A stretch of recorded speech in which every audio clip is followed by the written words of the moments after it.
Thank you so much, dear Sepide, and thank you for having me. Today is the second day of the study group on the sensuous, supra-sensuous, the aesthetics of real abstraction. And today I would like to start with maybe a short summary of yesterday, just only 15 minutes. As yesterday we discussed a lot appearance, substance, subject, and there were a couple of Marxian, maybe also Hegelian notions, maybe underdeveloped or not really unpacked. And I just try to start with my interpretation of them. And then I would like to discuss a couple of sections of the sensuous supra-sensuous paper. I produced a new version for this study group, but it's possible to follow if you have downloaded the PDF. And in the third part of today, I thought we could have a general debate on various topics from today and yesterday. And I also suggest to have a short screen break, let's say in 1 hour, and maybe another one before we have the final debate. I've heard from some of you that the voice wasn't loud enough yesterday, so please let me know if my voice fades or if I should cut closer to the microphone of the computer. So yesterday we discussed a couple of dialectical concepts, or you may say oppositions or movements, and among them were intellectual abstraction, or also abstract thinking, as Hegel put it, and real abstraction. And it's not a proper summary of yesterday's longer argument, but I'll try to wrap it up a little bit for us having a common base to start from. So intellectual abstraction, as I took from Jamila Muscat's paper, is a reversible abstraction, something that she calls an intellectual activity. So abstract thinking, an analytical mode of producing general concepts by abstracting from particulars. And as empiricism or positivism has it, these particulars are always already there, like the concrete world. So it would be a reductive movement from the concrete, really existing world to abstract thought, basically from complexity to simplicity. Real abstraction, though, is different. We had at least two notions of real abstraction, and what they had in common, according to my reading of Jamila Muscat's paper, was that they are irreversible.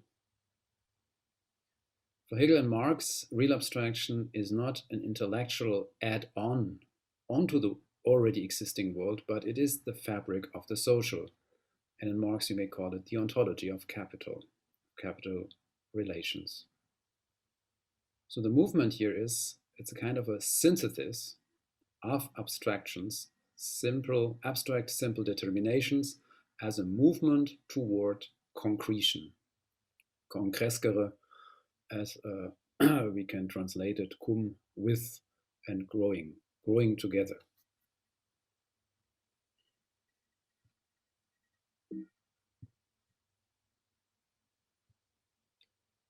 However, and that was also a big topic in the later debate, there is a difference between Marx and Hegel. So we cannot just say the Hegelian understanding of ascending from the abstract base level to the higher, more concrete level of concrete totality is something we can just map onto Marx's Capital. I briefly translated a passage from the original 1867 edition of Das Kapital into English. This is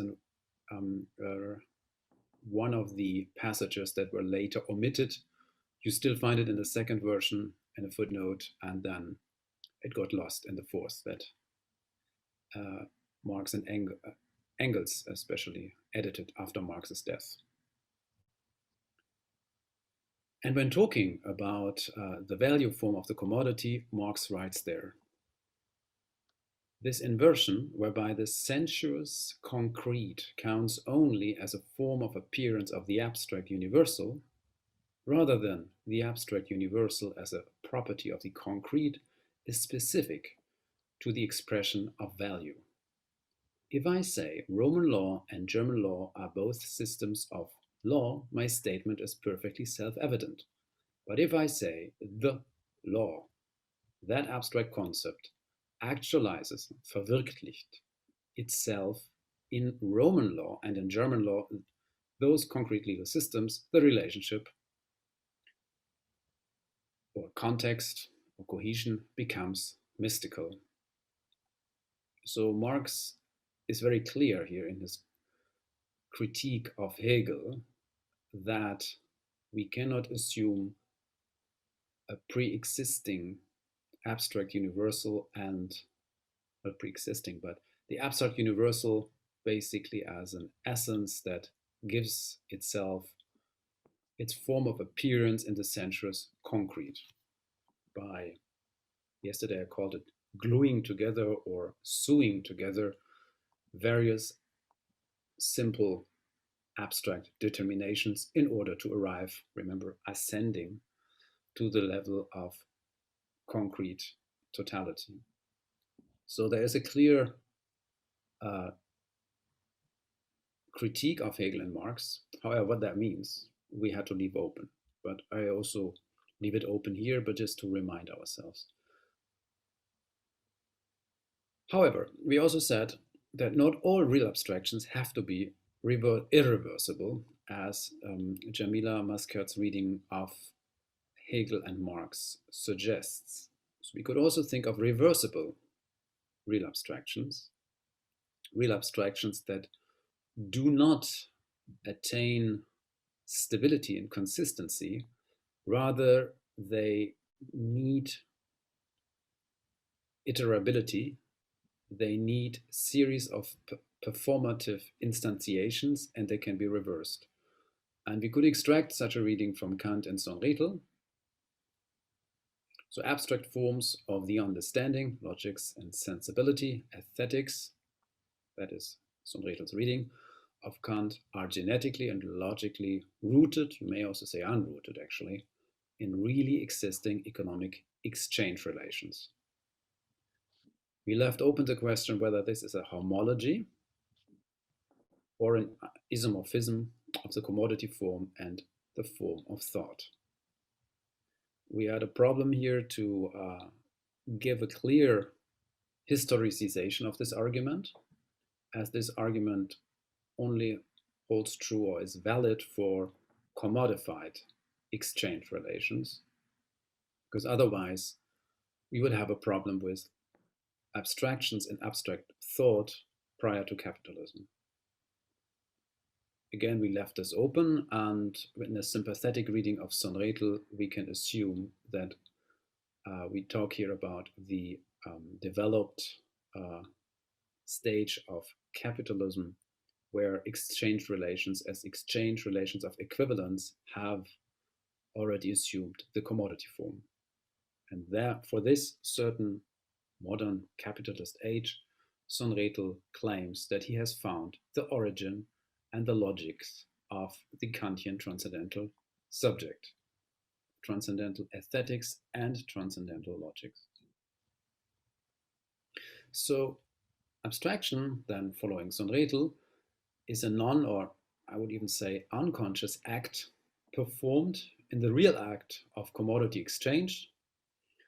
And this is the constitution of capitalist reality by way of performative and iterative real abstractions.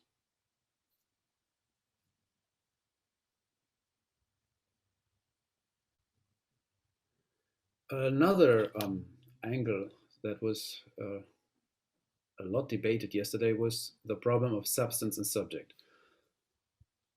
From Hegel, we know that substance is unstable. It's inconsistent and contradictory. So Hegel does not do a philosophy of substance. I mean, he's a modern, so the medieval problem of substance is not his topic. It was anyways undone by the critical philosophy of Descartes and no, definitely Kant. So consistency for Hegel is only in movement.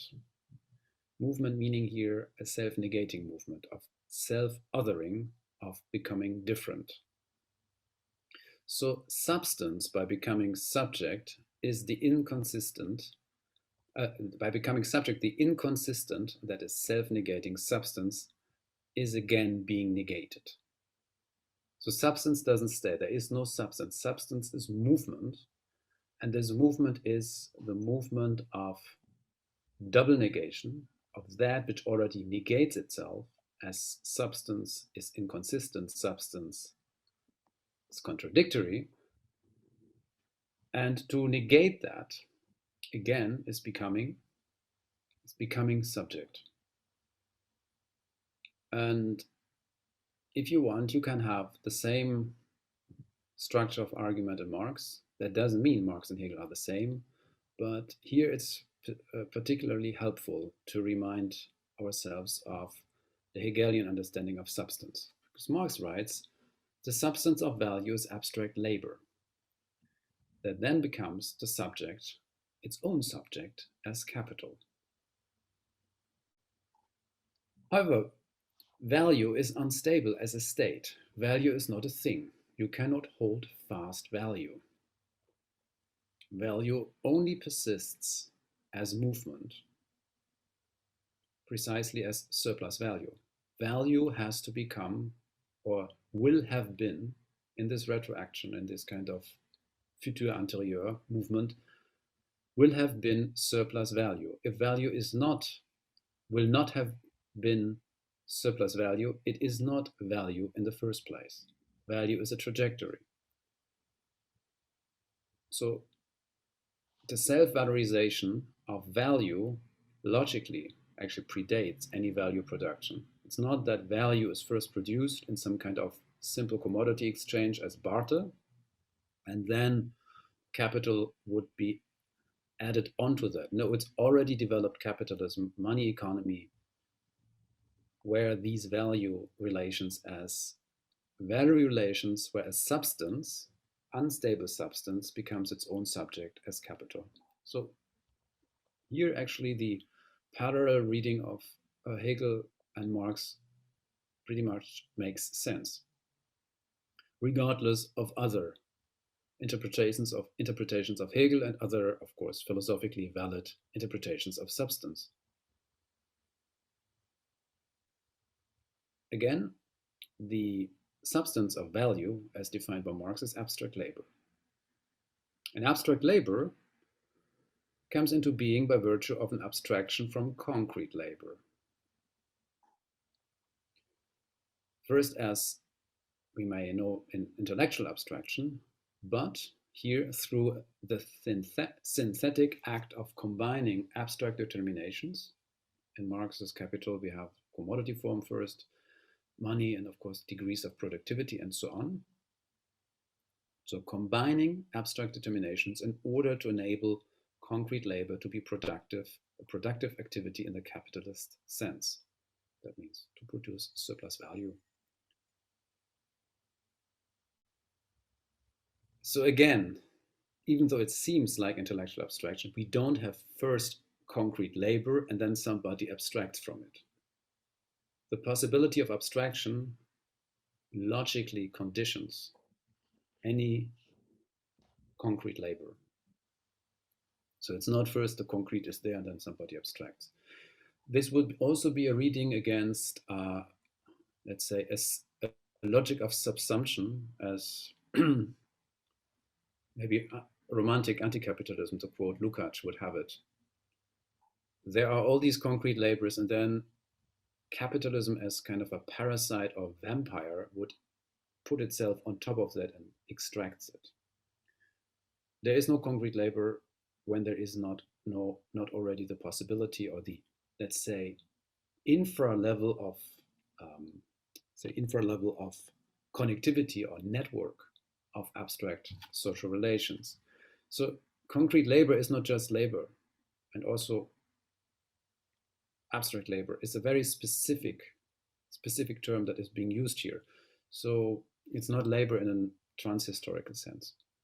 So abstract labor, again, is the differential relation in which all expenditures of concrete labor are put in a total relation to each other. And that total relation, of course, moves with the historical base level of productivity, which nobody can measure.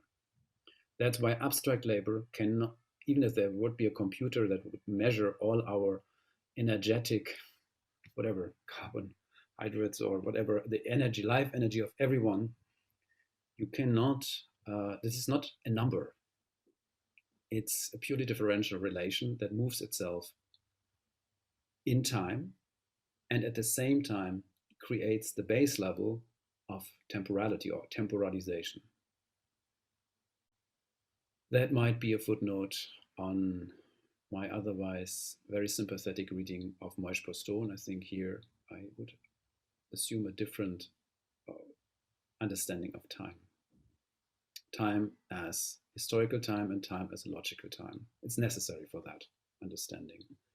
So as a relational network of all the expenditures of labor power materialized in concrete labor, abstract labor presents an unstable, inconsistent, contradictory relation that attains stability only in movement by becoming subject of its own process of self-valorization, in other words, as capital.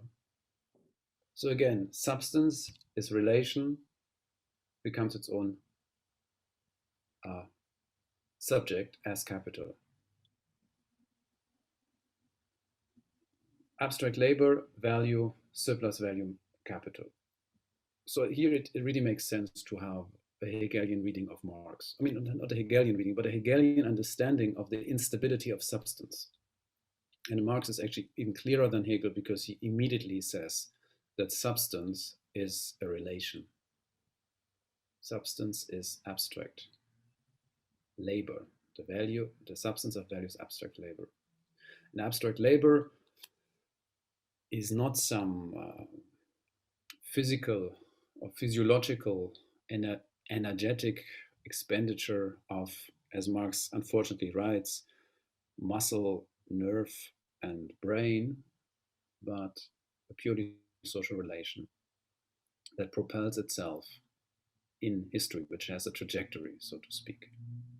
So there's no way of measure that.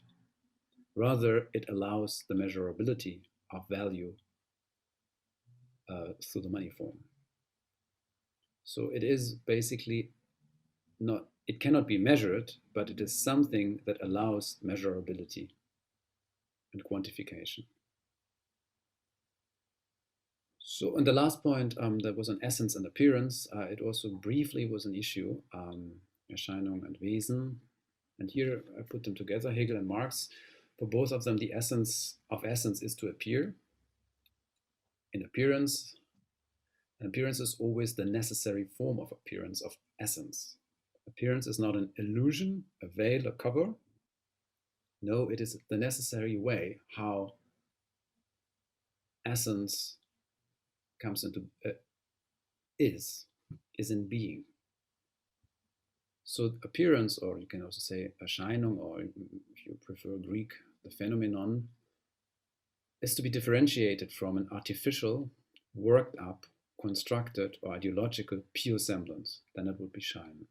So we have to keep in mind appearance, as the newer translations consistently have it. Appearance is Erscheinung and pure semblance is Schein. Pure, sometimes it's just semblance. And in Marx, that is also very relevant because value as essence appears as exchange value. So again, value has a substance. That substance is abstract labor. Abstract labor is a purely social relation. So let's take value. Value as an essence in the individual exchange relation has a form of appearance. And that form of appearance is exchange value. And exchange value is a merely quantitative or differential relation between commodity things. So this is quite a lot, but it is important to keep this in mind, because otherwise we might just mix up value and exchange value. It's not the same. Exchange value is the necessary form of appearance of value. So there is, of course, a kind of a Hegelian grid in Marx that Marx was aware of, tried to edit out. Marx aimed at having Capital Volume 1 understood as was a revolutionary book, as not as a philosophy book. And it's understandable maybe from hindsight, from historical distance, that Marx heavily edited the first edition of Capital Volume 1 to make it more understandable. But we know all these editions produce other problems. We only have to ask Immanuel Kant, and then we see first and second edition of Critique of Pure Reason, but that's another question. Yeah, with this, I would like to wrap up our discussions of yesterday and move on to today's topic. Yesterday, I said I would like to bracket a couple of questions that we had here concerning aesthetics, concerning why is this whole thing called aesthetics of real abstraction. I try to answer this today.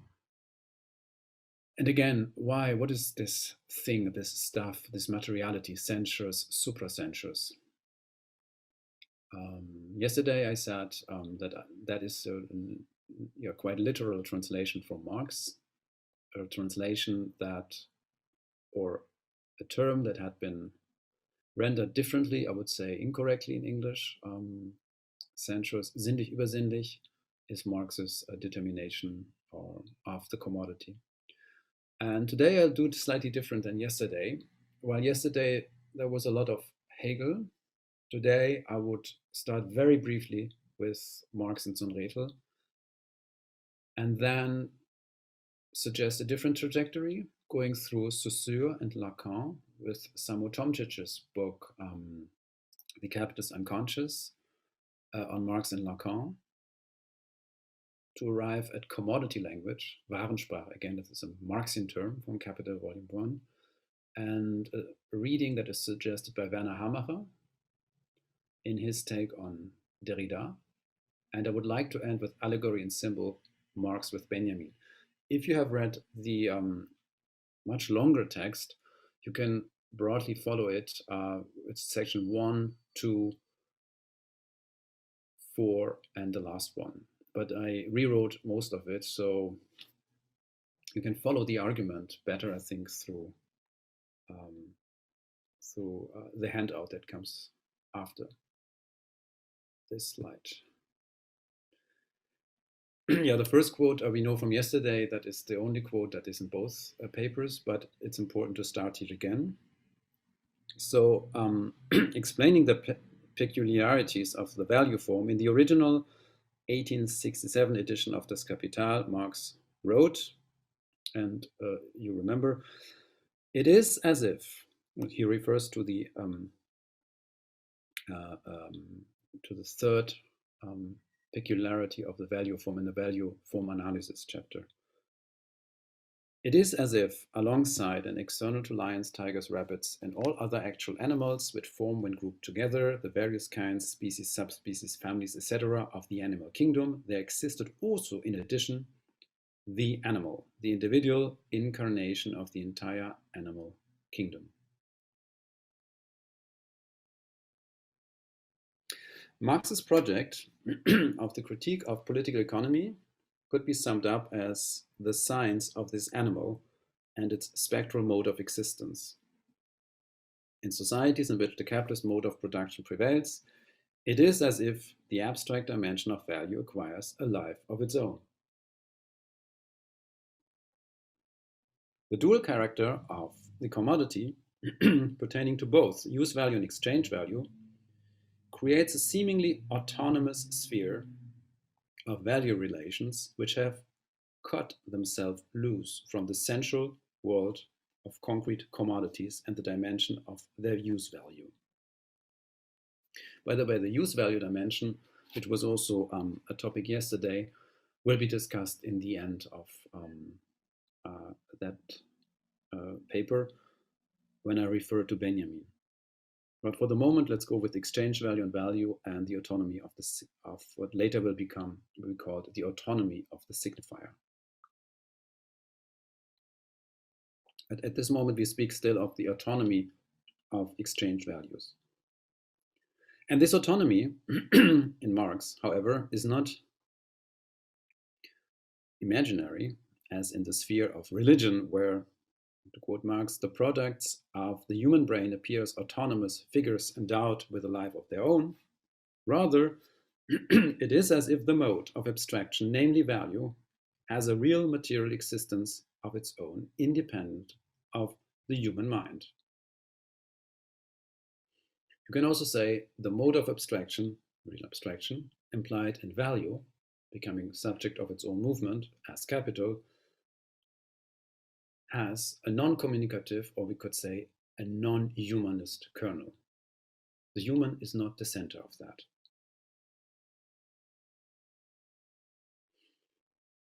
As real existing animals encounter another existing animal within the animal kingdom, in capitalism, it is as if concrete, sensuous objects encounter their mode of abstraction in real life.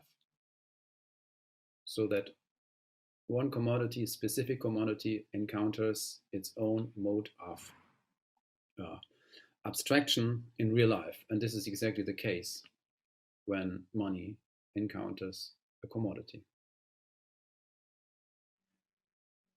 Following the logic of this image, the incarnation of such abstraction is in fact real. It is not the result of a subjective intellectual operation, but rather the effect of an objective and actually existing relation, the value relation.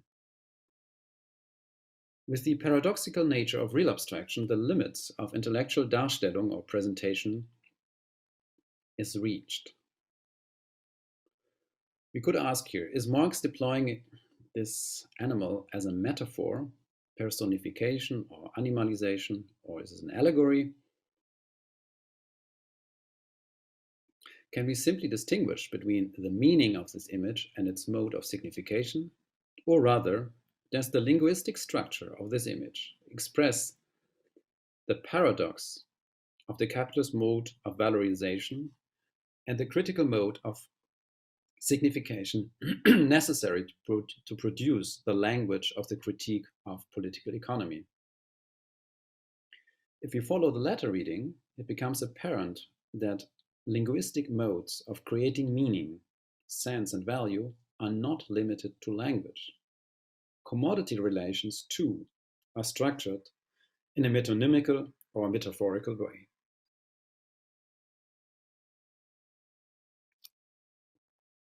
And I read from the slide.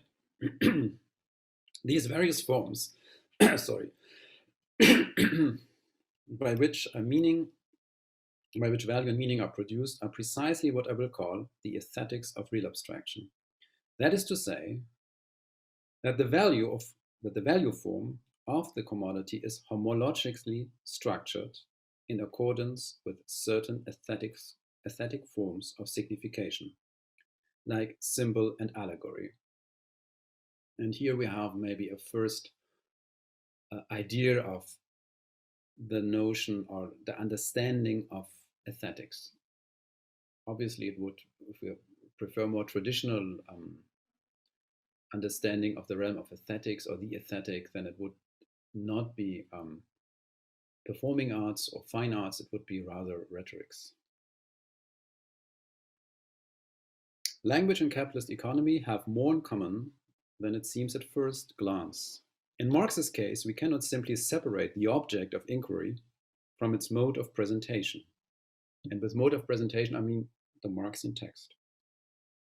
The Copernican turn of the Marxian text is already articulated in the first sentence of Capital 1. And I quote, that's the famous first sentence: "The wealth of societies in which the capitalist mode of production prevails appears, erscheint, as an immense collection of commodities, the individual commodity appears as its elementary form.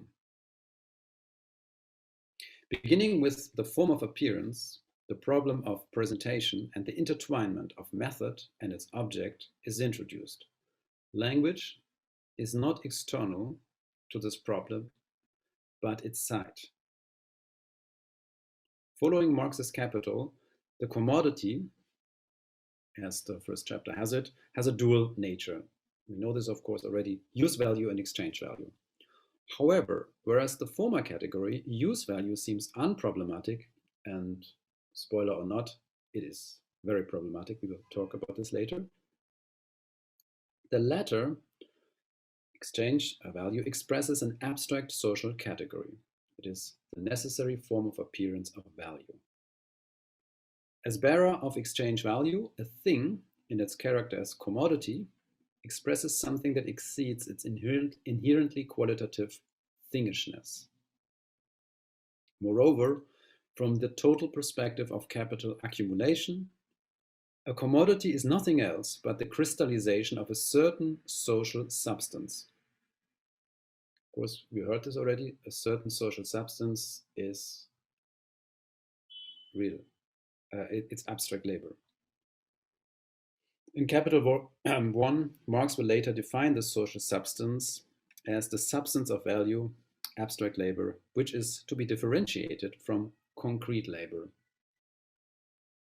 It's actually quite interesting if you look at the early 1860s manuscripts, how Marx discovered abstract labor. Abstract labor is the major breakthrough from Grundrisse, 1858 to Capital Volume 1. So in the early 1860s economic manuscript, you find already the notion of social labor. And Marx reworks that, then it is later called abstract human labor, then it is called labor in general. We find all these notions. In the end, it's abstract labor. And of course, the meaning shifts in the later stages of the project. But it's very, very important to keep in mind that this is actually what propels or drives the mode of presentation of Capital Volume 1 in the beginning. And that's why, I also did this yesterday, but it's problematic to reread arguments from the Grundrisse back into Capital Volume 1, even though sometimes it really makes sense. In case of, let's say, Italian post-operaist Marxism, the notion of the general intellect is, of course, very, very interesting if combined with or read with and against abstract labor. This would be an interesting debate we could have with Paolo Virno, for instance. So we have to distinguish between two distinct operations of abstraction that nevertheless occur at the same time. The dual character of the commodity, the split between use value and exchange value, already expresses an abstraction from use value, which allows for the isolation of each commodity's common qualitative substance, that is, its value as abstract labor. And again, quality doesn't mean here it refers to sensuous concrete. Quality means here just the quality of being value just means that it can be quantified. Quality of being value is expressed in the exchange relation as exchange value. Exchange value is a differential relation, so it's a merely quantitative relation between different commodity things as value. This is meant here by quality. It's the quality of, we can also say the potentiality of being quantifiable. But value is not yet the quantity. Thereby, the initial abstraction from use values implied by each commodity's dual character redoubles itself on the level of exchange value. each exchange value acquires its quantitative value in a differential manner with respect to any other exchange value. As we shall see, the redoubling of the dual character of the commodity has far-reaching consequences. For the moment, let us concentrate on the initial act of commodity abstraction as an abstraction from use value. In his reading of Capital, Sonretel, we had this yesterday, insisted that commodity abstraction is real and therefore not subjective or induced by the Kantian transcendental subject. Wherever commodity exchange takes place, it does so in effective abstraction from use. This is an abstraction not in mind, but in fact, or you can say indeed, in action. Already Marx discovered a fundamental link between the form of commodity and the form of thought, articulated by the categories of bourgeois science. And the categories of bourgeois science he dealt with, of course, was the discourse of classic political economy. The site of these forms of thought is language, and more specifically, the language of the discourse of precisely these texts that he discussed, Smith, Ricardo, and others. So the classic political economy. This language is also the language of the Marxian text, which does not acquire the position of a neutral meta-language uncontaminated by its object of critique. Critique in the Marxian sense thus means critique through presentation. Marx's mode of presentation reveals the structure of its object of inquiry. This argument is not new. I mean, we could have a similar argument in Lire le Capital in Althusser. What means reading? That when we read Marx reading another text. What does Marx, why Marx can see something in a text that the authors of that text couldn't see. Why reading of a text is actually not the positive of that meaning, whatever that would be, but the negative, an inverse. Marx can see what these texts don't say or don't see while they're saying it. Or Marx can also say, what is the unknown known, if you want that Lacanian, Zizek'ian phrase, what is the unknown known articulated in the text or in the discourse of classical political economy? And Marx, as a reader, is not smarter than them. It is something that is articulated symptomatically in that text. Of course, the language that I'm using is not Althusserian language. As we know, he despises any reference to the philosophical discourse of German idealism. So if I say Marx's mode of presentation is critique, he would probably say it differently, but the argument in terms of reading is not so original. I would say Althusser says pretty much the same. So the immediate mediation of critique and presentation also affects Sonretel's theory of real abstraction.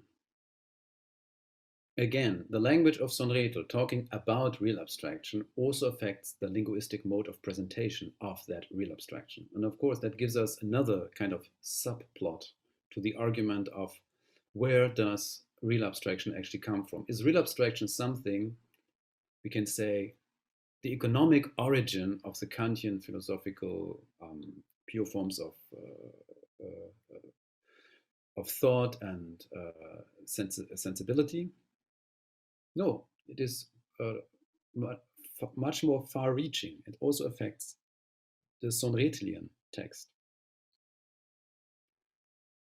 So, however, we can say real abstraction reveals a little bit more about the linguistic form of thought than Sonretel was able to grasp in his own text, regardless of the validity of the argument that he makes.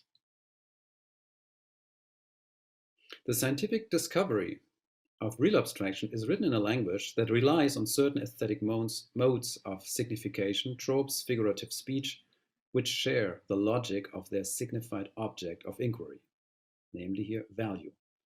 If we assume a homology of the mode of presentation and its object of inquiry, we can specify this homology as the homology of value relations in language and value relations in political economy. And also this argument isn't new. I owe this to Samo Tomčic's highly recommended study on Lacan and Marx.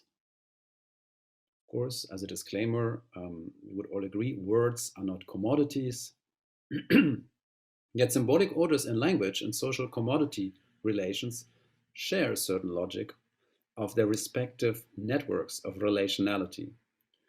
They introduce material relations without being reducible to matter. I'll come back to this point at a later stage when we discuss commodity language. For the moment, let's consider the assumed homology of the communicative use value of words within language and the use value of commodities within capitalist economy. This homology comes into full relief once we read Marx's critique of political economy in light of basic insights of structural linguistics.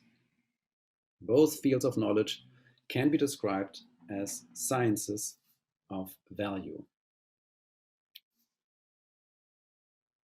That's really basic stuff. So in this course in general linguistics, Saussure stated, and it's kind of a peculiar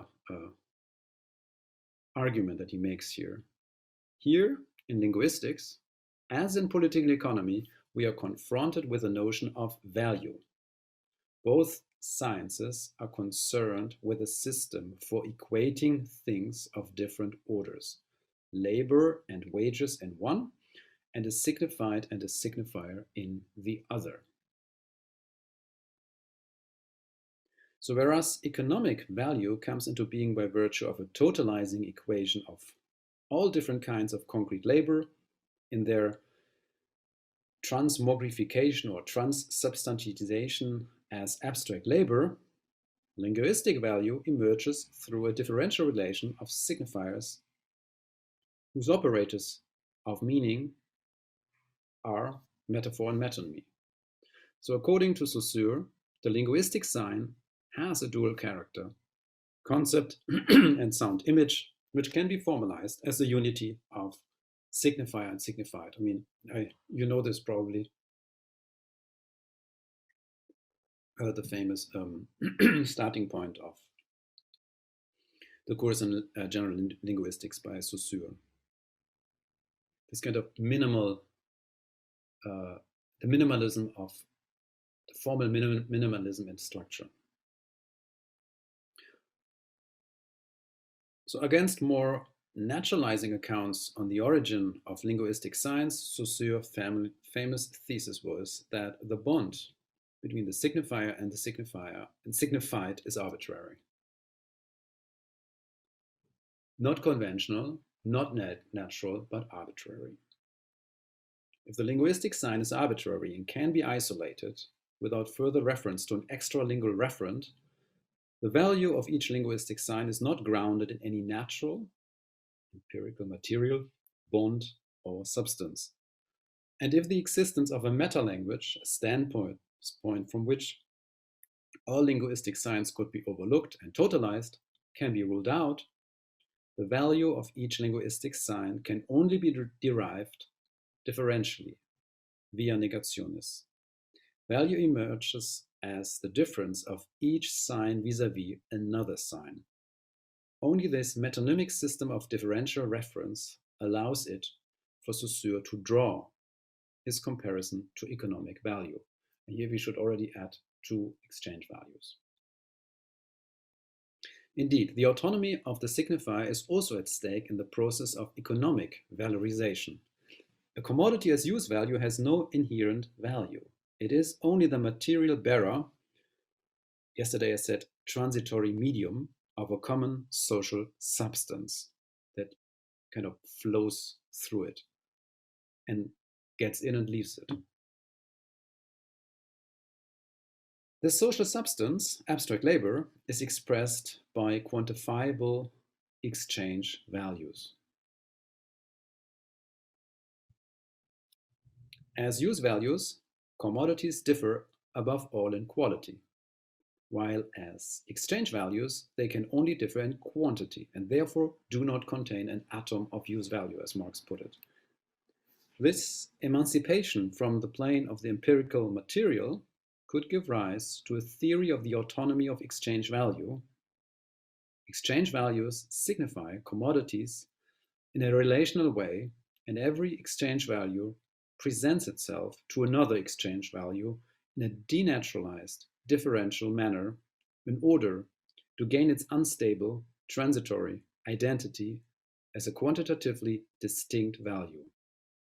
However, the homology of linguistic and economic value cannot be fully grounded in Saussure's structural linguistics. If we take Saussure's own reference to political economy and economic value seriously, we need to supplement Saussure's value theory with Marx's labor theory of value. As Samo Tomčić puts it in his book, you see the quote on the slide. The first lesson of Marx's science of value is thus already doubled. The difference between use value and exchange value uncovers the autonomy of value and defines value as difference to another value. At this point, Marx's critique of political economy seems to overlap with Saussure, although this lesson implies an immediate corollary. Exchange value is not without a subject, but this subject is not the same as the subject of use value. Exchange value is not merely a vertical relation between value signifier and commodity signified, but also a representation of the subject of exchange, which can be presupposed in all commodities and which Marx associates with labor power. So the subject of exchange value is a different one. It is a repressed one, it is labor power, because in the end, exchange value is the necessary form of appearance of value. The substance of value is abstract labor. Abstract labor is the total relation, the differential relation of all expenditures of labor power. And labor power has a subject. Somebody has to work for that. Of course, there are many, many layers of mediation in between. And there's an inversion in it, and there's a structural repression in it, but there is a different subject of exchange value here at stake. So the commodity sign, the split entity of use and exchange value, leads to an autonomy of exchange value as a denaturalized difference without natural substratum. So much we heard.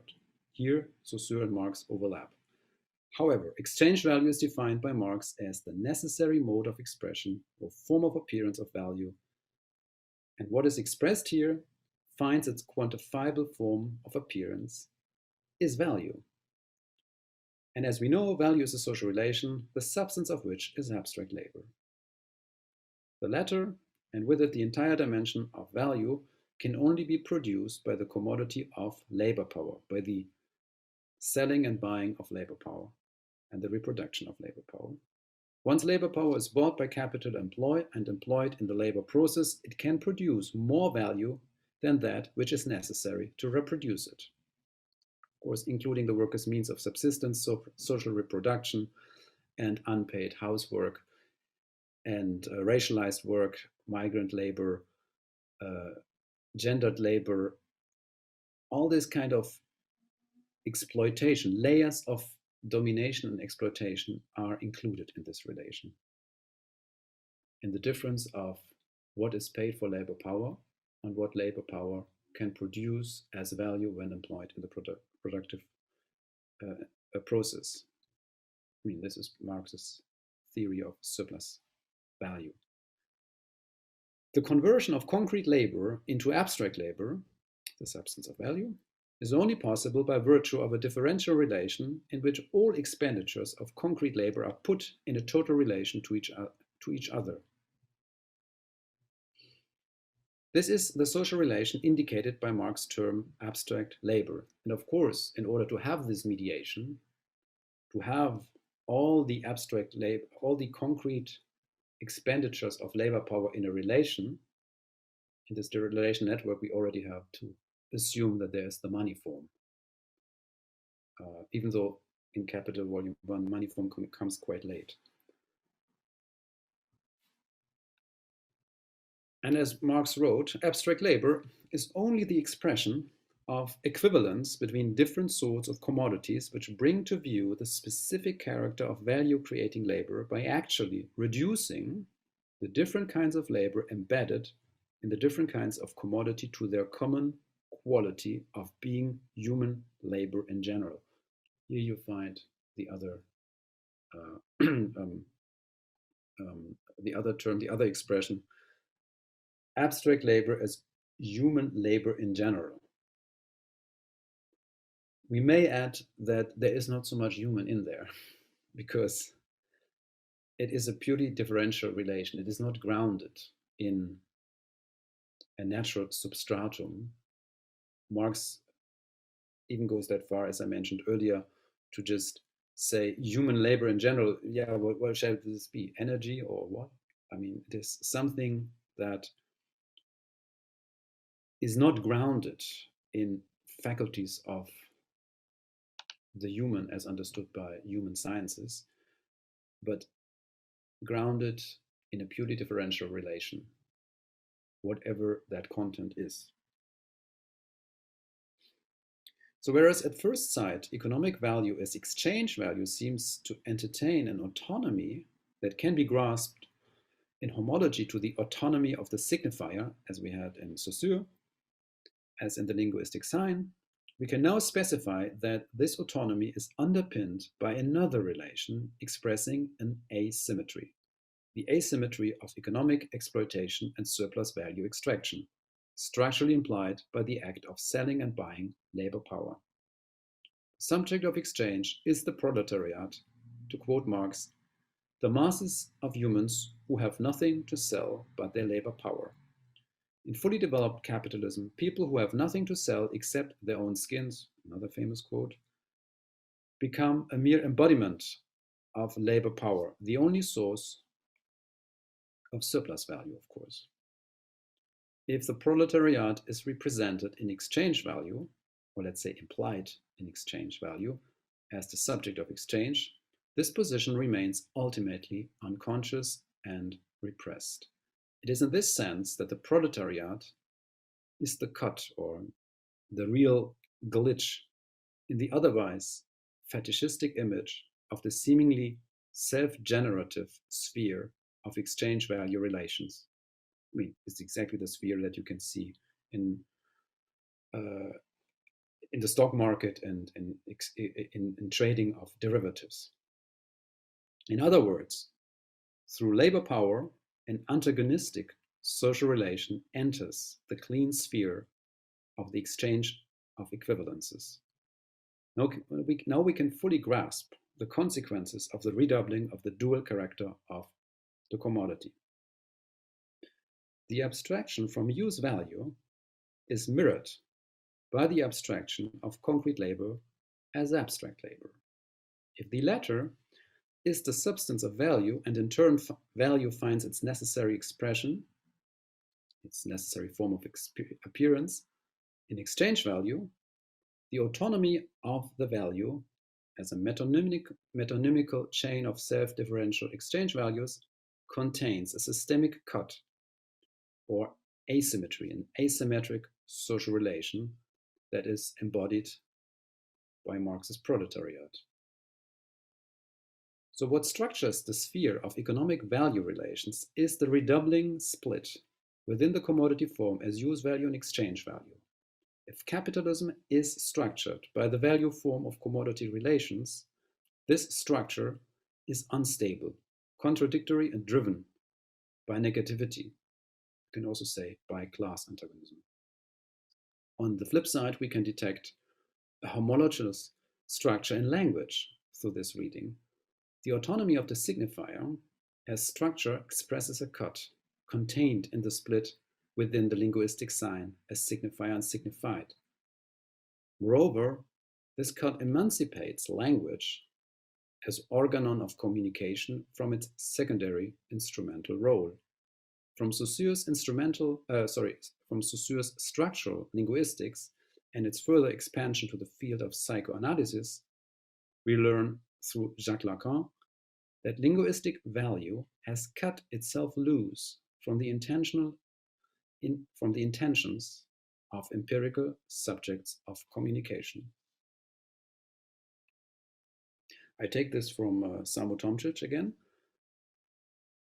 When humans communicate among themselves, they unknowingly speak the language of values, a language that does not communicate meaning, and the question is whether it communicates at all. The autonomy of the signifier stands for a non-communicative kernel of linguistic communication. And if I still would like to have this parallel reading of Saussure and Marx, I could easily translate that. When humans exchange products, commodities among themselves, they unknowingly speak or act out the language of values. Later we'll hear this is called Warensprache, commodity language. A language that does not communicate use values, and the question is whether it is useful at all. The autonomy of the signifier, you can call the autonomy of exchange values in their mutual differential relation, stands for the non-communicative, you may say non-useful kernel of economic exchange relations. So you can, of course, still map these discourses onto each other, but again, the subject of exchange value is a different one than a use value, and we have here a repressed unconscious subject at stake, the negativity of the exploitation of labor power, or call it the proletariat. So given the autonomy of the signifier, language, still on the side of language, the argument does not serve only the instrumental transmission of meaning. Communication is only the intentional byproduct of an unintentional relation of signifiers that, so to speak themselves in a differential way without stable external reference. Again, that is classic structural linguistics. Moreover, the production of linguistic value, the speaking of language, turns every meaning into a communicative bearer of its own non-communicative self-proliferation. Here, the homology of linguistic and economic value cannot be understated. And you find this on the slide. Use value and meaning become the material or communicative envelope of value. From this vantage point, real abstraction is another expression for the autonomy of the signifier. The structure of the value necessitates the abstraction from use values, meanings, in order to arrive at the horizontal plane of differential exchange values or signifiers. The vertical abstraction, nevertheless, is at work in the initial isolation of values, which redoubles itself in the sphere of horizontal differential relations. This abstraction is real insofar as it articulates the material consequences of the non-empirical materiality of value. So if you allow this topology, of course, it's flawed. You have an initial vertical abstraction from use value, and then you have a horizontal abstraction on the plane of exchange values, how they relate to each other, which, for the sake of Sami Khatib's argument, we may call the autonomy of the signifier. Autonomy because their relation to use values is arbitrary. However, there is a relation in this relation, you can say packaged, enveloped, and that is the relation between labor and capital. And this one is, of course, not arbitrary but historical. It's the result of a historical struggle, of class struggle. So value relations, be they economically or symbolically structured, have material effects, precisely because they have cut themselves loose from the binary distinction of both the sensuous and the supra-sensuous, the empirical and intellectual sphere. They designate a reality of a difference that functions without materialities, without matter. So they are material as a relation, they have material consequences, but they do not function through matter, or we have to of course, introduce a different understanding of matter. It's basically to restate what Marx said. In value relations, there is not an atom, there is just an atom of matter, it's just a purely social relation. This value-generating structure, however, is uneven and asymmetric. It contains a dimension of negativity and antagonism. With Marx, we can add that in capitalism, the autonomy of the signifier finds its proper form in the money form. Money is not merely a sign external to what is signified by it. Rather, in capitalism, money as form already contains the antagonism of value and its substance, abstract labor. Likewise, one has to insist that the speaking of language is not governed by a self-transparent autonomy of the signifier. The subject of linguistic value remains unconscious. In line with Lacan's famous dictum, the unconscious is structured like a language, Chomsky convincingly argues that the non-communicative kernel of linguistic communication refers to an unstable, decentralized, that is to say, unconscious subject who speaks, sa parle. This unconscious dimension is already addressed in Marx's own science of the value. And you can read on the slide. Value, therefore, does not have its description branded on its forehead. It rather transforms every product of labor into a social hieroglyph. Later on, men tried to decipher the hieroglyph, to get behind the secret of their own social product. For the characteristic which objects of utility have of being values is as much man's social product as is their language.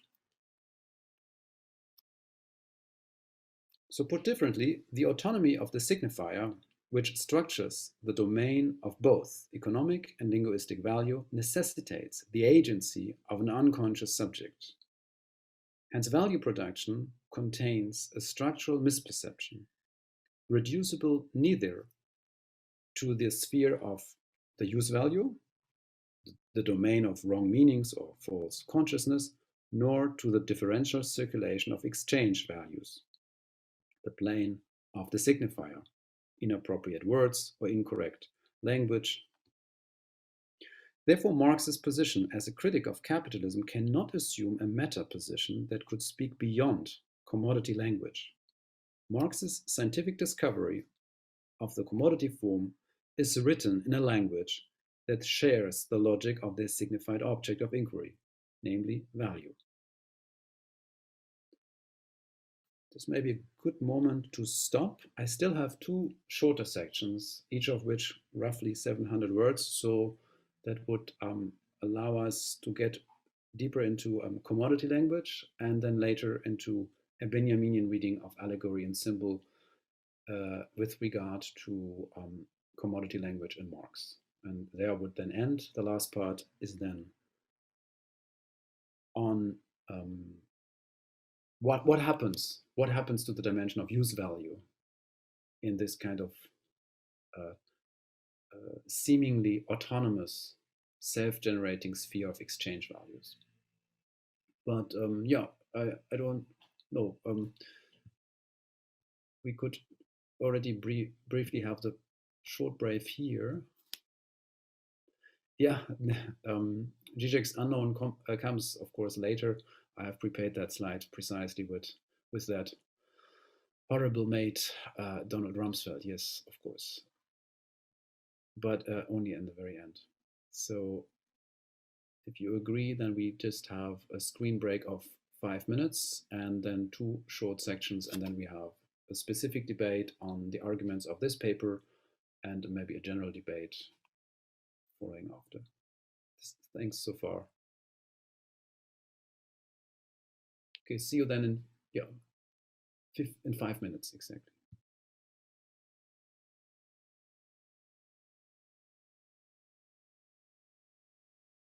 Welcome again to the second part. In the brief break, I was thinking again about Samos' argument about this homology of 2 dimensions, of 2 unconscious dimensions, and they're of course not similar, and maybe briefly add this here. So in language, we have a communicative function of language, which obviously prevails when we use language intentionally.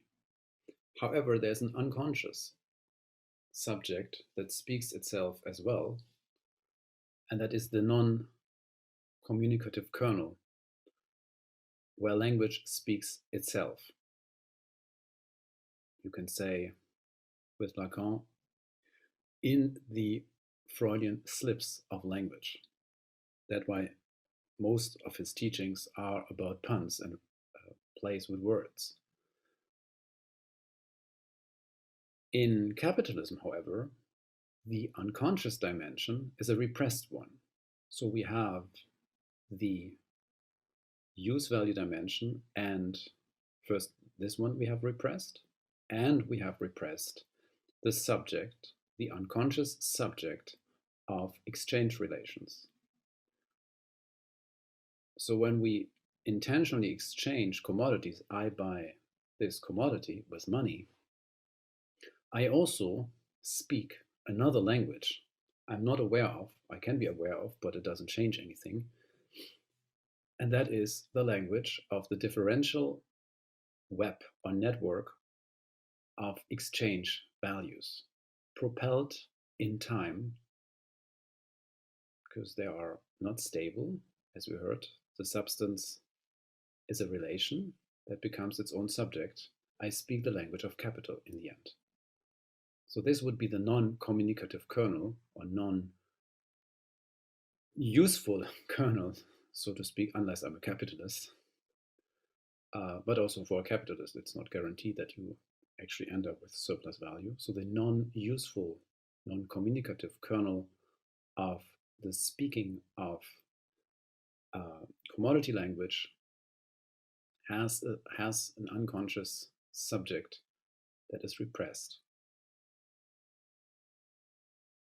The next section, in commodity language, I will talk a bit about the problems of unfolding or unpacking the implications of this homology, because what commodity language in the end is all about, we may say the communication of values as exchange values, we have here an exchange, a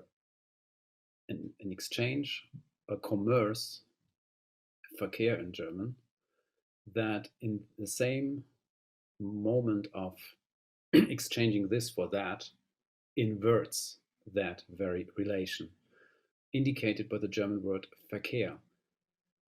Verkehr, intercourse or exchange or commerce, also could indicate Verkehrung, verkehrt, inversion. And this next session is all about that. So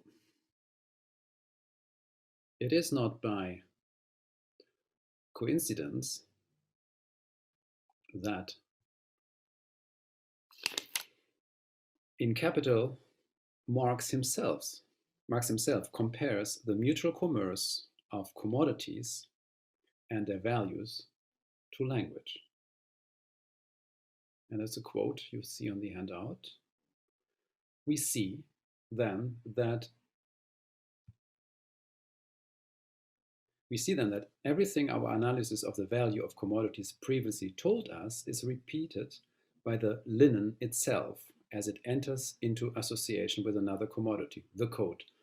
Those who remember this argument in Capital, when Marx starts the value form analysis, he has these two commodities, linen and the coat, and how they speak to each other mutually their own value. They express the value of the other.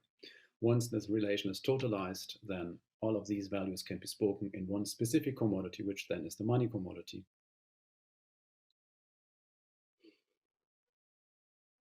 So it only it reveals its thought in a language with which it alone is familiar, the commodity language, Warensprache, in order to tell us that labor creates its own value in its abstract quality of being human labor, or abstract labor.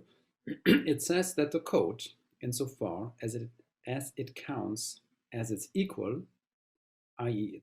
its value, consists of the same labor as it does itself.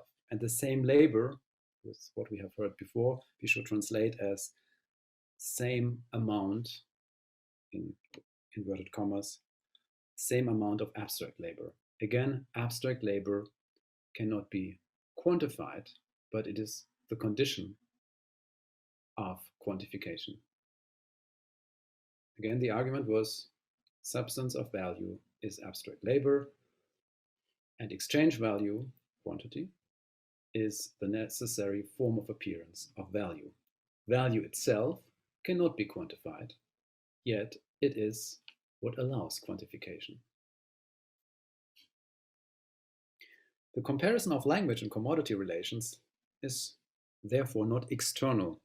Marx's prosopopeia articulates the homology of linguistic and economic systems of value. Considering the figurative status of prosopopeia, Werner Hamacher rightly points to the intersection of the figurative speech of Marx's text of Capital and the signified relations of commodity production and capitalism. The compound word commodity language sews these two planes inextricably together.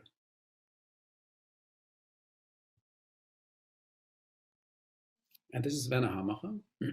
Marx thus does not use a metaphor or a prosopopeia, but the commodity of which he speaks is itself structured as a prosopopeia. The cloth does not speak figuratively, but because it is a commodity and hence a figure, it actually speaks.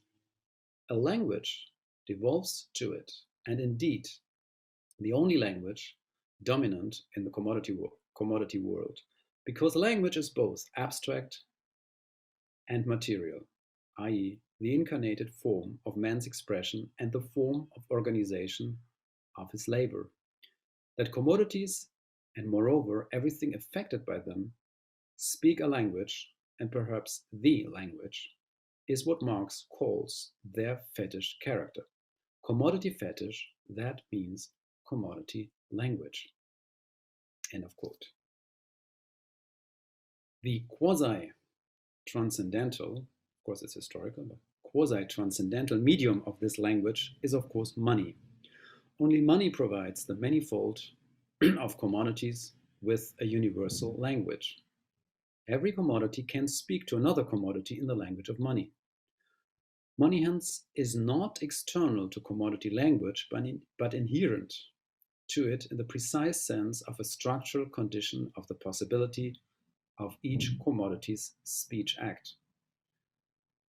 It is in this sense that money is not an external sign for something else that is signified by it. That is why Marx constantly insists on his insight that, in contrast to classic political economy, money is never a mere sign, a token. Here we need to avoid two complementary misreadings. Money, as the quasi-transcendental form of commodified value relations, could invite the misperception that money is merely an external sign, an instrumental means of the exchange of commodities and their arbitrary values. However, the opposite is also wrong. Money is not the inherent derivative of value expressed by exchange value. Marx's discussion of money as a special commodity, that is, money as Geldware or money commodity, historically gold, could lead to the assumption that money finds its historical origin in a pre-existing, we can say pre-capitalist, economic value, which it serves as a means of expression. Marx's theory of money, however, neither suggests money as external organon nor internal expression of value.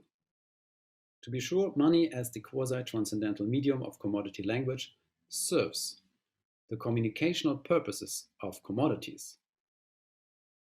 Of course, money functions as a means of circulation. Its other two functions, money as measure and money as capital, point to the non-communicative or non-expressive kernel of money. Marx rightly argues that money is not the product of human reflection. There is no subject of cognition that could declare money as a deliberately chosen conventional sign, signifying certain relations of commodities and their values. Quite on the contrary, the subject of the arbitrary mode of signification performed by money remains unconscious.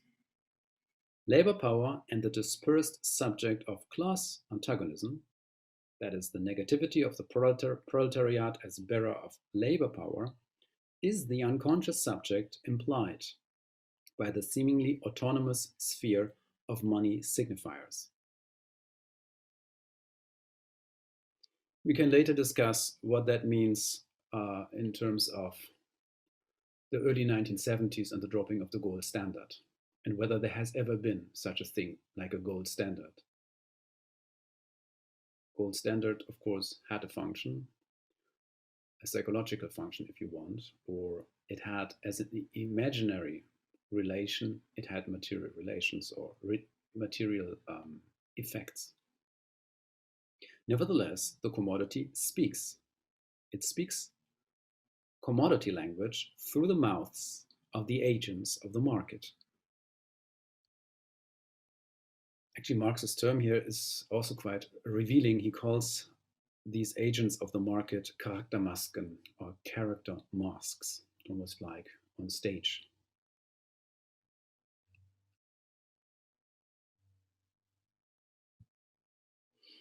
If commodities could speak, as Marx put it, they would say this: our use value may interest men, but it does not belong to us as objects. What does belong to us as objects, however, is our value, our own intercourse, Verkehr, as commodities proves it. We relate to each other merely as exchange values. End of quote. In the speech act of commodities, two relations are inverted. A relation of things, that is, commodities in their mutual relation as objects of use value, acquires the attributes of a social value relation expressed by exchange values. As a result, commodities speak to or commerce with each other, not as objects of use value, but as objects endowed with the social quality of having value. And conversely, social relations of value appear as a relation of things. Therefore, the Verkehr, exchange and inversion, of commodities cannot speak itself directly. It needs the prosopopeic commodity language and its implied real abstractions. By means of this Verkehr, exchange and inversion, the sensuous concrete commodity becomes the form of appearance of the commodity's abstract universal feature, that is, to have value. It is this naturalization of value relations that Marx criticizes in the famous chapter on the fetish character of the commodity. In commodity language, these two planes, the sensuous concrete and the abstract universal, are systemically intertwined and inverted. Earlier, I have called this dual entanglement the realm of sensuous supra-sensuousness. And it is this commodity language, its exchanging and inverting speech acts, and its modes of signification and valorization that motivated my term aesthetics of real abstraction. Aesthetics here does not refer to a philosophy of fine arts, aesthetic judgment of the beautiful, or transcendental forms of sensuous intuition, like in Kant, for instance. Rather, aesthetics, as an aesthetics of real abstraction, designates a sphere of what Marx terms the sensuous suprasensuousness of the commodity. Commodity language, thus, is a sensuous suprasensuous language. This language functions through horizontal, differential relations of value that arbitrarily signify vertical positionings of use values. Another reading of capitalist commodity relations as aesthetic modes of signification and valorization can be found in Johann Hörich's take on Marx, Sonretel, and Benjamin. Heinrich argues that the commodity form is structured symbolically, that is to say, as a symbol and not as mere sign. Money intervenes in what is signified by it. The commerce and inversion, Verkehr, of commodities is symbolically structured insofar as the commodity can stand in both the position of the signified and the signifier of use value or meaning.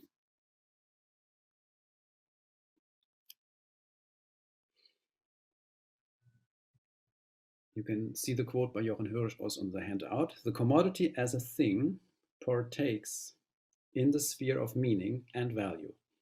It is, by virtue of commodity abstraction, signifier and, at the same time, as a thing signified by commodity abstraction, the signified. Of course, you may say this is tautological. It cannot be the same thing that is on the level of a plane of the signified and the signifier. It can, of course, readers of Derrida will agree, but let's see how Heinrich unpacks this argument. Owing to its dual character, being use value and exchange value, the commodity can function as a symbol in its original meaning as symbolon, designating a process of casting, fusing, throwing sensuous and suprasensuous materialities together. Of course, that's also not very new. I mean, just think of the difference of the Protestant and the Catholic interpretation of the Eucharist, of the Holy Supper. Catholics would be quite appalled if you said, this old bread is not the body of Christ, and that cheap supermarket wine has nothing to do with the blood of Christ. No, it is both at the same time. It is the fusion of the sensuous and the suprasensuous sphere. Therefore, sign and symbol is not the same. And by the way, this is a long passage I skipped here. The mistranslation in English, actually, where Marx talks about symbol, it is actually rendered as sign. And but that would be another way, another seminar speaking about the modes of translation, ways of translation in Capital Volume 1. But for the moment, let's think about these two modes of existence of capital, commodity and money, that can also, or that also fuse distinct spheres, the plane of the signified and the signifier, essence and appearance, or more generally, form and content.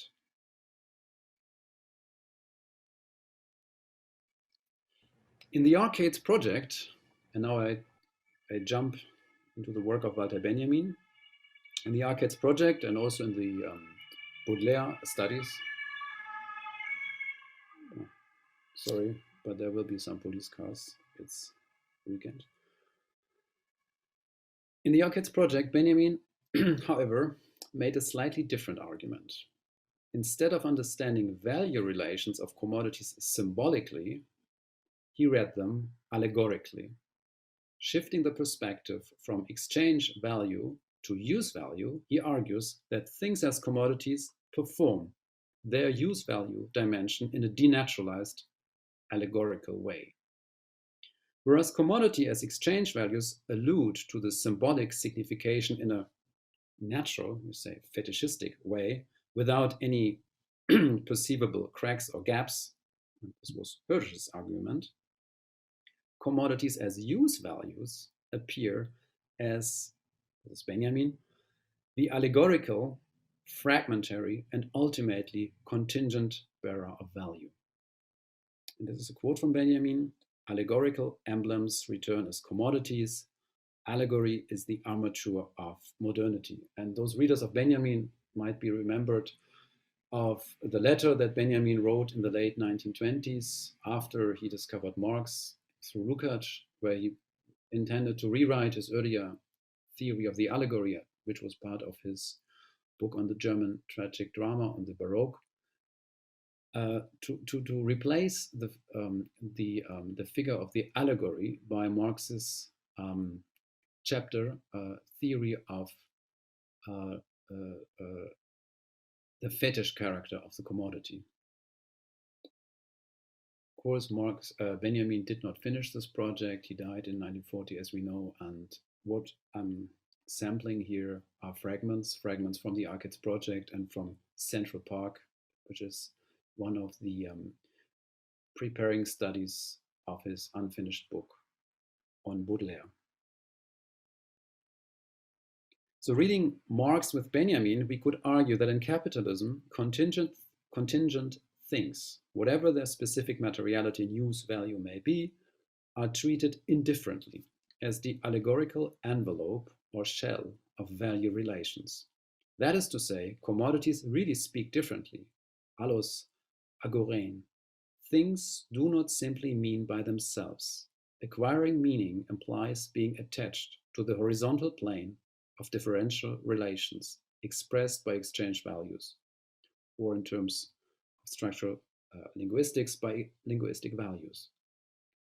Since both the commodity and the linguistic sign always exist in the same space as a unity, their mode of signification can be perceived in two ways, either from the perspective of use values, commodities as things are structured allegorically, or from the perspective of exchange values, whereby things seem immediately fused with their value in a symbolical, if not fetishistic way.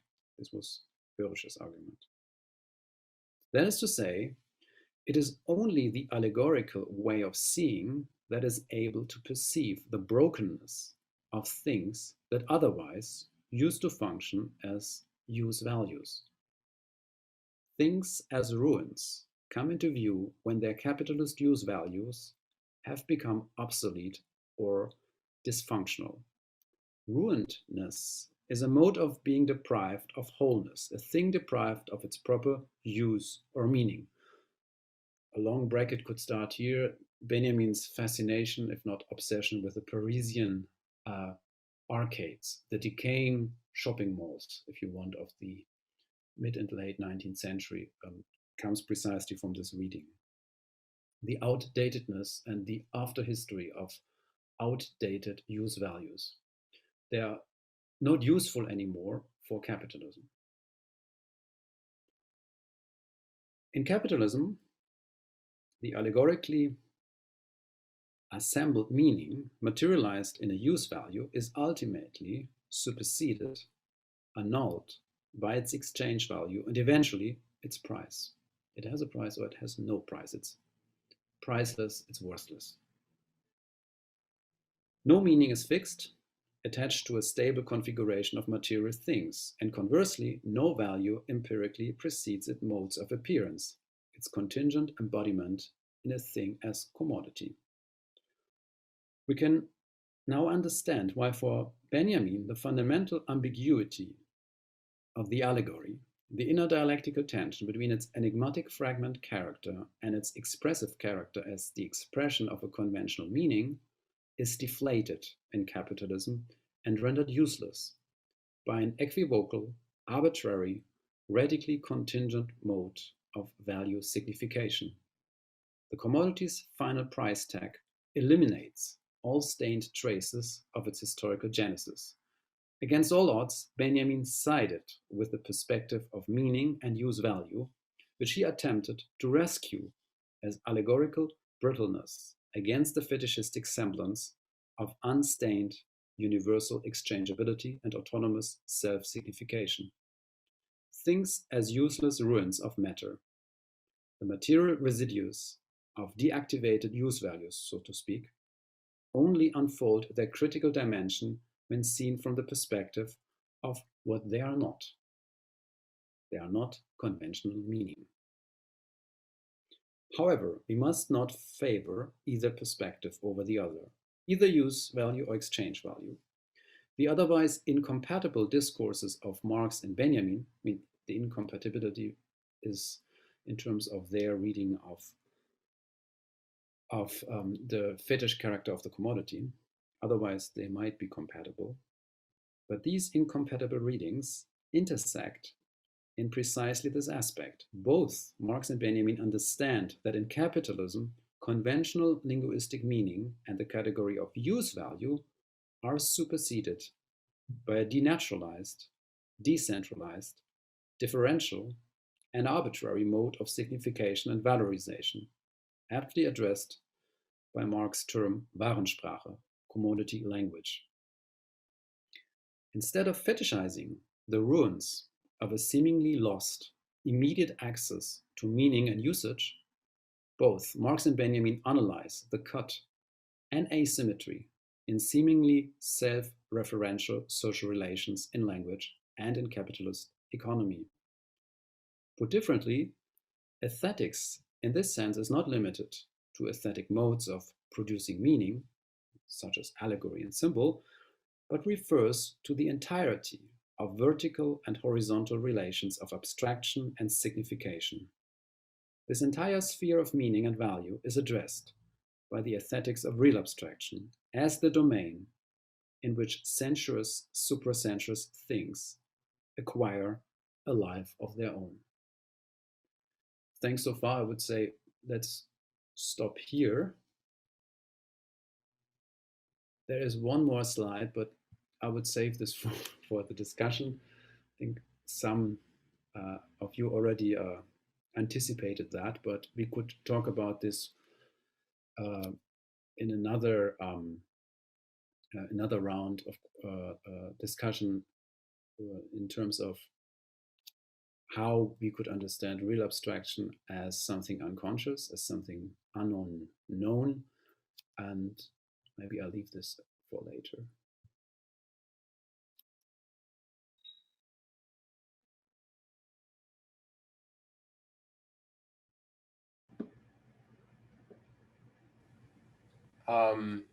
So I guess we can pose questions now. That's the idea. Of course. Okay. Yeah, I mean, I think it's interesting about the idea of substance and because you talked about that substance and subject, because I think, I mean, and I wonder your thoughts about this, Sami. I think, if you look at the idea of substance and subject, that only is really started with Descartes, right? But then with Descartes, it's still, he doesn't really index subjectivity to the living biological individual, right? That's only sort of with Kant and that movement that you get that, because with Descartes, the subject kind of issues from God, and then it would be an illusion to imagine your body is really the subject.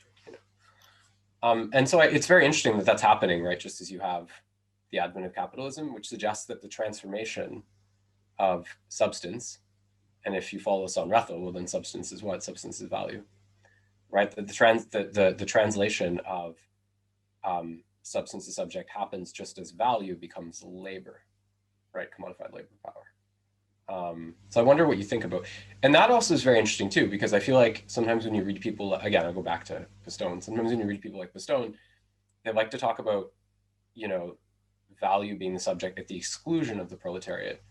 But I think one has to say that if value generates the structural dependency upon wage labor, right, then in a way, the proletariat itself becomes part of that. Labor itself becomes part of that subjectivity, right? So maybe there's a way of reading agency in that way too. I also wondered about abstract labor. Like, how do you see that? How do you see that as a? Because yeah, it is true. Like you pointed out, Marx says different things, and I kind of wonder because I suspect that some people in the esoteric school are guilty of just confusing like abstract labor, real abstraction, you know, and these kind of things. And I think, you know, I know there's an essay by Jacques Bidet, The Lost Roads and the Steep Paths of Real Abstraction. And in it, he argues that abstract labor, he argues that there's like three kinds of abstract labor, that there's abstract labor is like determinate working purpose, which presages the development of market relations. Then there's abstract labor as market labor. And then there's capitalist abstract labor. So he tries to develop a periodization that actually doesn't, that conforms to rather than breaking with the ideas that Marx puts forth. So I just wondered your thoughts maybe about those two points. Yes, I mean the point of substance subject I already made. I mean the beginning. I have nothing to add here. I just follow Hegel. Uh, I don't claim to be original here. I just take what I can get from Hegel, substance as subject, and implement it in Marx. There are reasons, arguments to do so, and arguments against that. Both have advantages and disadvantages, but it was a decision. So I can't comment on other interpretation. I can, of course, but for the sake of that paper, I can't. Okay. What I can say about abstract labor is that Bidet's work is very important. I think the moment you choose for, or you make a choice for a certain reading of abstract labor, and generally then commodity abstraction, you also have a certain understanding of real abstraction. And there are different ways to do so. Again, I also deliberately chose a certain understanding of abstract labor. Abstract labor is a differential relation in which all the expenditures of concrete labor are put in a total relation to each other. Something which has no number, which is not an amount, which cannot be mathematized, but which is, if you want, the historical expression of a certain level of productivity, which does not have an external standard to measure this level of productivity. So abstract labor is, in Marx's work, you can say it's not the blind spot. You can say it's also not the weakest spot. It's the most ambiguous one. The way how you interpret that. How do you arrive at abstract labor? Is abstract labor simply an abstraction from the concrete particularities of existing concrete labors? And I said no. I would say abstract labor is already that which predates, not predates, but logically has to be assumed in order to have concrete labor at all. So it pretty much follows that understanding of abstraction as a mode of arriving at concretion. So it's pretty much in line with my very selective reading of Hegel. That there are other theories of real abstraction that map different forms of reabstraction is true, and they all have their advantages. But there were, yeah, I couldn't help, but for me, it didn't. They don't make sense. They don't make sense with my reading of abstract labor. So that's why I can not really comment on it. I'm really glad you postulated the codependency of abstract and concrete labor, because I think if you like, sometimes people make the mistake of just treating concrete labor as an ahistorical category, which is a problem because, of course, if you're talking about an environment where the issue is like, let's say in the abstract, productivity or like use value, then there's no reason necessarily to even talk in terms of labor, right? You know, Marx says the soil is the machine, a slave is a machine. It's like the particular importance which is allotted to labor only truly finds its expression within capitalism. Ergo, the idea, the fully formulated idea of abstract labor, ergo, the idea of concrete labor, right? So I think the idea of concrete labor, as you point out, is quite difficult to conceptualize outside of that frame.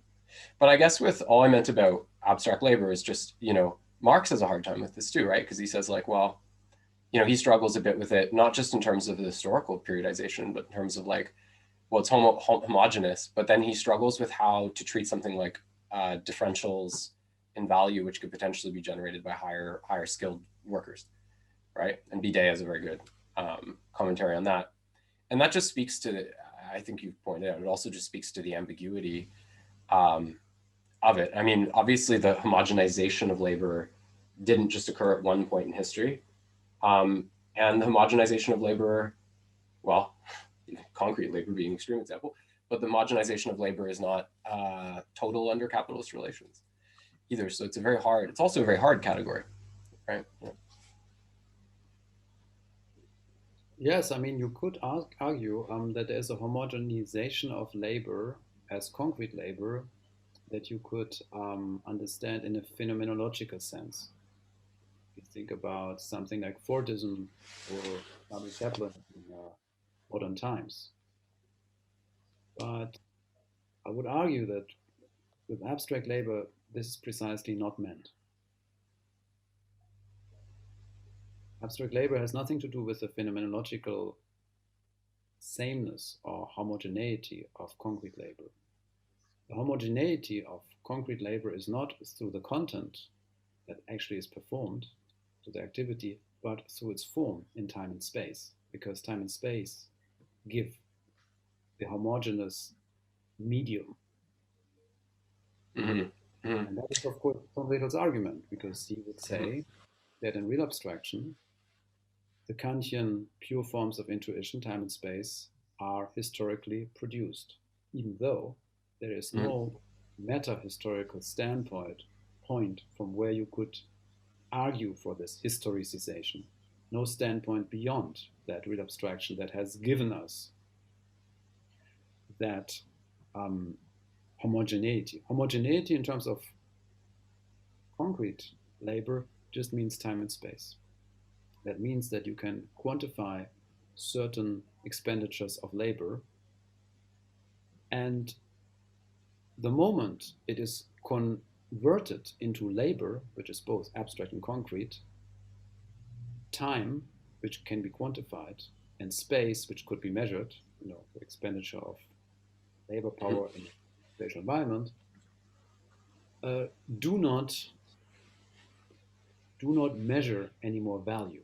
Value is not measured by time and space, but value, again, the substance of which is abstract labor, value allows for the quantification of them, of the results of the expenditure of labor, but cannot be measured by an external framework of time and space.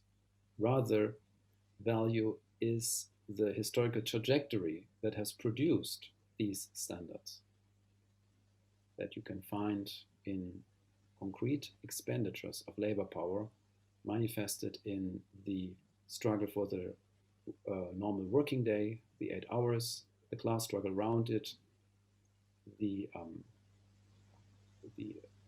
quantification of the daily routines due to time, temporal standards. But this is a different argument. I mean, that is how you read Capital Volume 1. Yeah, agree with you. I just mean that, of course, there are, we don't need to go on to other questions. I just mean, of course, there are lots of ambiguities, talking about slavery and the different conditions that it occurs under, how do we talk about it as abstract labor and those kind of things, right? Yes, that is a very, very important question. And that is also not in this paper. The short answer to that is slave labor as something that would then count as machinery in Marxian terms never disappear in capitalism, as capitalism is never fully established.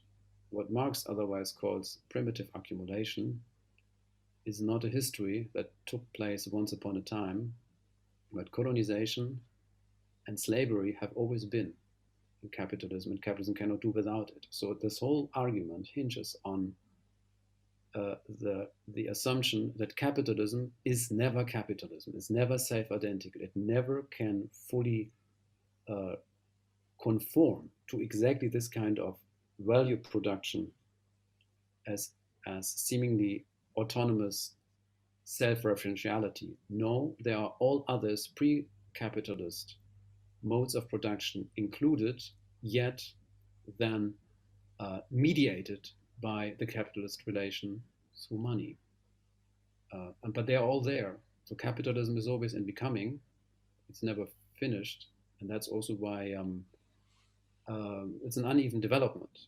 So the short answer is the whole value theory of capital only works once slavery is assumed. By the way, also unpaid house labor, housework, and reproductive labor. This all has to be there. Mm-hmm. But okay, there are more questions. I should move on. Yeah, for sure. Colleen had a very detailed question, and I should answer this one by one. First of all, thanks a lot for this question. That is super important because there's also certain ambiguity in my translation of Verkehr. So I read now your question. I understand that both communication and commerce are expressed by the same German noun Verkehr, which is not true, of course. I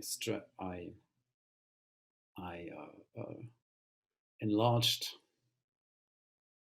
or broadened the meaning of Verkehr, but I'm afraid I don't quite understand how you sometimes use them interchangeably. Exactly, I did this in some passages in the section on commodity language and its secret. Exactly, I do that. In the old paper, there are actually some mistakes in it, but so I refer to the updated shortened version. Commerce, or let's start with Verkehr. Verkehr means commerce. First means intercourse in all meanings. I know German is a horrible language in terms of that, but it means intercourse in all meanings that you have. Then you have the meaning of Verkehrung, which is inversion. Intercourse, the intercourse of commodities, I also used for the exchange of commodities, which is, already you can see my hands, there is an inversion, a change of position implied. A commodity X for B commodity Y. You change them. You change the position.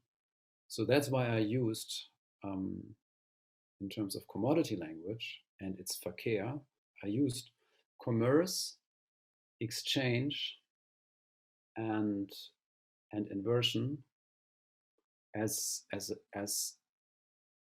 semantic chain, which is not how you normally would use it in German. And I did this intentionally, of course. Maybe even also against Marx's own intention, but I follow here the reading of Werner Hamach, or you could also say Althusser's reading of a symptomatic reading of the Marxian text.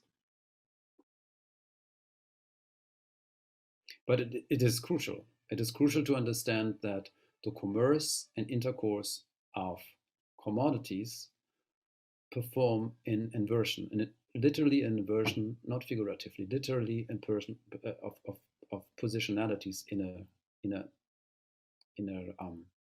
exchange relation of commodities. The money goes over the table, and I get whatever I get for that. And with this money, their other commodities had to be exchanged. My commodity of labor power, through which I got the wage for that product that I bought. To what extent, I read now the second question, to what extent do commodities claim or by themselves to be universal and transhistorical? Isn't postulated as such by someone external to it, right? Commodities do not claim that. I mean, okay, commodities as exchange values could claim that. Or you could put it this way, how commodities communicate or speak to themselves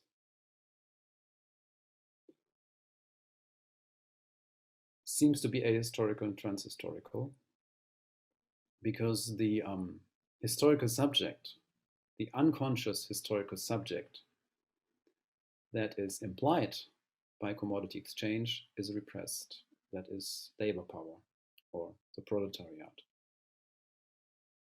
So another way of saying commodities claim to be universal, or their commerce is universal, is that commodity language assumes that commodities naturally have a value, that this is one of their essential properties. We know, though, through Marx, that it is a specific historical relation, social relation, that has endowed these things with value, which is a social relation. But in the commerce, in the exchange, in the commodity exchange, this is repressed.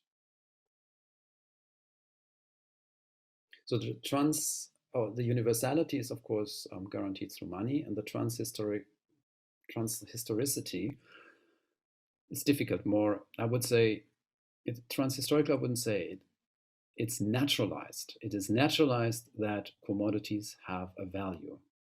Yet it is a sort of determinate, historically specific social relation that has endowed these objects or texts with meaning, with value, not meaning, precisely not.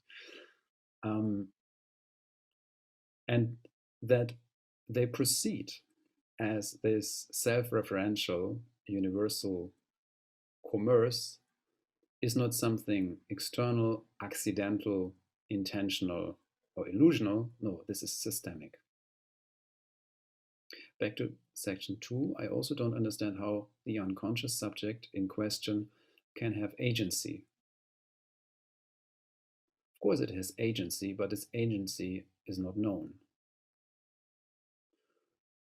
You can say it's the agency of an unknown knowledge that acts itself out, yet in a different place, in a different site, in a displaced figure, displaced position.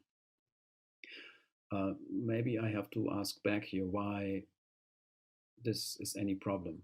Agency is not, first of all, not necessarily intentional, and agency also is not necessarily human. So there can be a non-human, non-intentional agency that is articulated maybe by an unconscious subject. So humans, conscious humans, unconsciously produce a structure that acts out, that becomes an agent, and that is the agent of value production, of the self-valorization of value, which otherwise is called capital. It's important, this argument, because otherwise you could say, look, capitalism is just an illusion, a cabinet of mirrors, and behind it there's a real human who really works. Sure, without these humans who really work, without the expenditure of labor power, there wouldn't be capital either.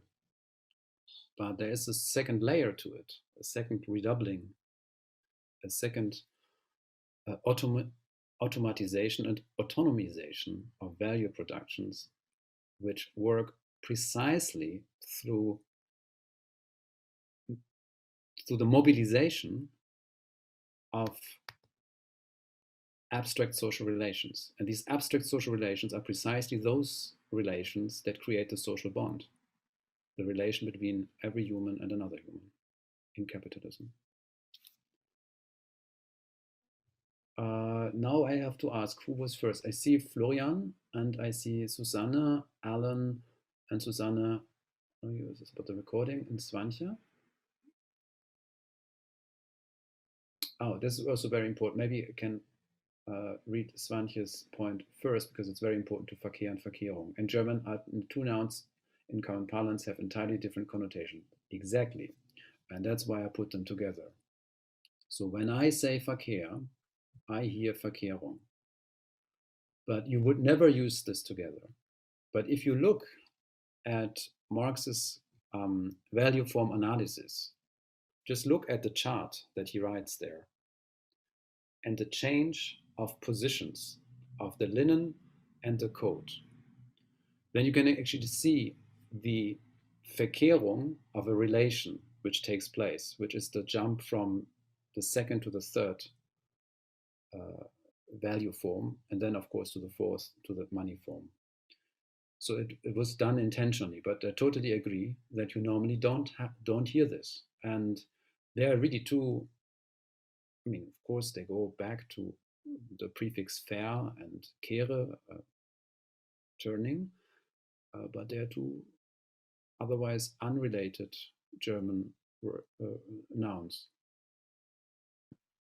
Yeah, maybe I can just briefly comment on that. This is exactly what I wanted to say, because I think for someone who's not a native German speaker, or who's not very, very familiar with the German language, it might become very difficult to understand your move here, because it appears as if the ung in Verkehrung would just, I don't know, add something, maybe an action to the Verkehr, but it is really something that as a German speaker you sense something completely different. So but only on second sight. I mean, I was also surprised that I never read this in there. So many years reading the value form analysis, and then of course he is a Derridian thinker, Werner Hammacher, and so there is this sensitivity to language, and I thought, wow, I never really thought about that. But it also gives us another clue, because when we read the value form analysis in Capital Volume 1, we are not equipped with a God-eyes view that could look from above onto the marketplace and just sees exchange.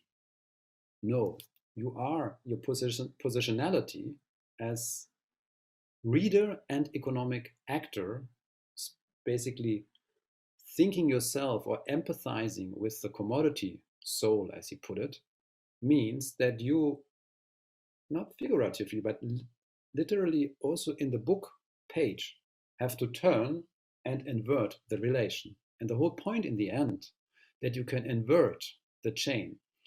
A commodity X equals B commodity Y, and so on, like this total chain. And then you could actually put this on one side and just exchange this relation, reverse it, first of all, reverse it, and then exchange for one commodity. Then it's the money commodity.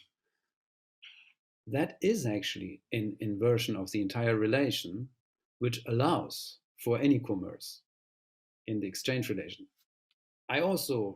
It took me some time to accept that this is both in this German word. But of course, I stressed this reading to have a shortcut to not make this entire argument. Werner Hammacher's paper is 20 pages, and I just took one line from it. So, but thanks for reminding us this is not common parlance, everyday language. So, but now I need a little help, because I don't know. There's a couple more questions in the chat, but I think we should go with Florian first. He's waiting patiently, so go ahead and unmute yourself, Florian. Please. Okay, great. Thank you, Sami, for this amazing workshop. I'm enjoying it a lot. I have two questions. One is probably more general and thereby more complex to answer. The second one is more like an extrapolation of the theory of real abstraction. The first one is concerning the question of the self-reflexivity of a theory of real abstraction. And I mean by that, does a theory of real abstraction account for its own position? When you talk about the scientific discovery of real abstraction at a certain point, like how is that both historically and logically possible within, like how does the theory of real abstraction account for its own articulation, since real abstraction is so fundamentally linked to a scientific philosophical way of thinking, and that, you know, how does it answer, for example, like this common accusation against, I think, the somewhat related critique of ideology, when, you know, various thinkers of a postmodern tradition always claimed that the critique of ideology is problematic. Like, you cannot, from which position do you articulate a critique if you claim, you know, that ideology is like so all-encompassing in our current mode of production that it you know, makes a critique impossible? Like, how does real abstraction account for this? Is it, what mode of critique does it employ? Is it an immanent critique? It's compared to an external one? Is it a symptomatic reading in the tradition of psychoanalysis?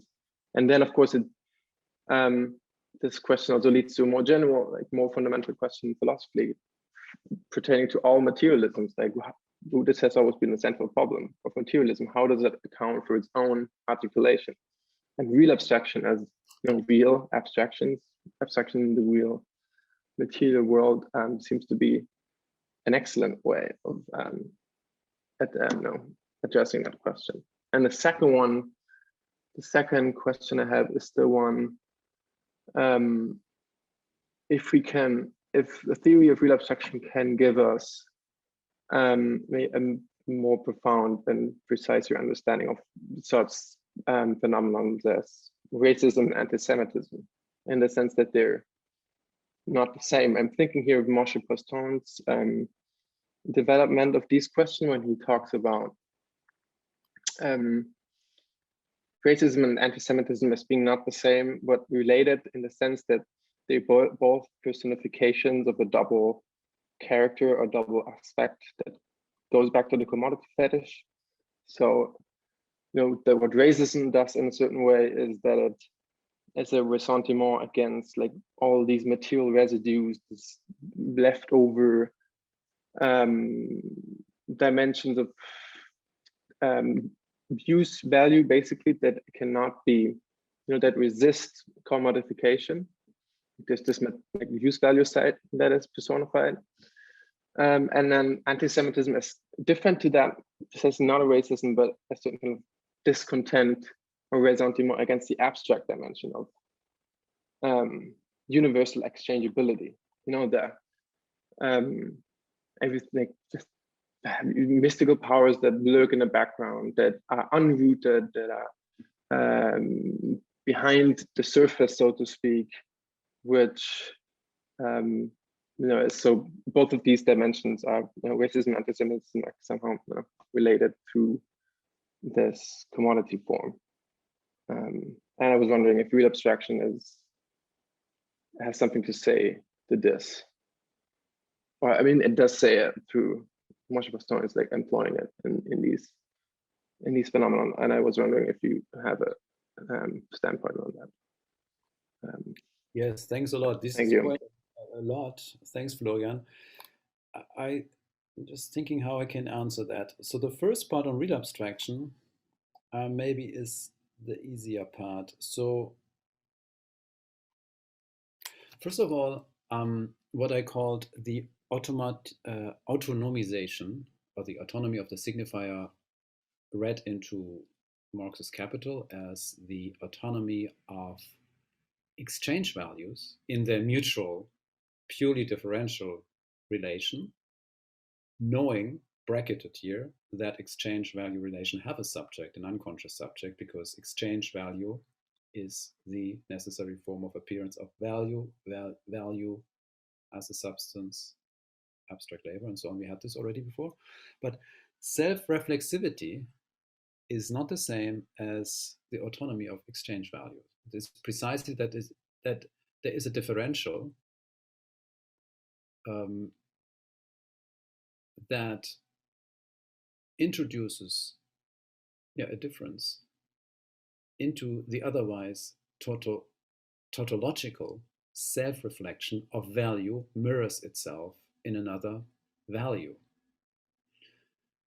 Or put it differently, real abstraction is one possible answer to the question why commodity language is not completely tautological and would not just vanish. If on both sides is the same stuff or the same ontological entity, why that exchange itself? Why this self-mirroring? Is it merely a kind of a voluntary act? Today we could say in terms of financial capitalism, to just exchange non-existing values as pure numbers. They're also automatized in terms of selling and buying. Is this a mere self-reflection? And of course, I would still argue with Marx, no. Without debt, without the financialization of the market sphere, there is no production either. Capitalism doesn't start by zero, but with minus, with debt. So I would argue that self-reflexivity should still be underpinned or modified by a different understanding of proliferation of autonomous relations. This autonomy doesn't mean it is self-reflexive. The autonomy just means that I cannot find a natural substratum which could ground it. And here is the big debate among Marxists. When Marx gives us a labor theory of value, we at least expect Marx to give us here an objective measurement of value that is distinct from the otherwise merely subjective interpretations of value that we find in neoliberal and liberal, classic liberal theories of value as something produced on the market through contingent or deliberate market relations of those who buy and sell. But at closest look, at closer sight, we find out that precisely this value theory of labor doesn't give us a stable standard, because labor in the end is itself a purely social relation that then becomes, in further steps of mediation, its own subject of self-proliferation. Living labor becomes abstract labor as value and becoming undead labor, if you want, surviving its own death in capital, proliferating. And that is a different story than the closed sphere of self-reflexivity. The other point about real abstraction and how it is useful in terms of a critique of ideology, I would say the following. Yesterday's narrative was Hegel against Sonretel. Do I need Sonretel when I already have Hegel? Real abstraction is a tautology also, or a pleonasm at least. Every abstraction is real, because if it's not merely intellectual abstraction, abstraction is just, or it's the mode of how abstract determinations synthesize themselves in order to arrive at concrete totality. I don't need real. it's already real. In Sonretel, I have a different story that unconsciously we perform something in exchange of equivalence in capitalism, where his reading of Marx, our expenditures of labor are unconsciously equated and measured through every commodity exchange. And this abstraction, another level of addressing this is abstract labor as the total relation of all expenditures of labor, that we are connected through this, kind of an evil spirit, if you want Hegelian vocabulary, that we are all connected to that this is being performed in reality, and that this real abstraction performed there has, now I can say, an equivalent, or has kind of an isomorphic extension in our thought forms. He identifies it with the Kantian transcendental subject. This was yesterday's narrative, but today is a different one. Today we could say language is not limited to either human mental activity on the one hand, and on the other hand, only limited to humans and things, real relation, empirical reality functions according to natural laws or whatever. No. Now the theory is that things relate to each other in a linguistic manner, that there is a language of things as well. And there's commodity language that involves human agency, but in a very non-human way, or unhuman way, or unhumanistic way. So the story is that real abstraction is not only the structure of performative acts of commodity exchange in reality, in capitalist reality. No, real abstraction also takes place in language. And language is not limited to human language, but language also has a non-communicative kernel of speaking itself.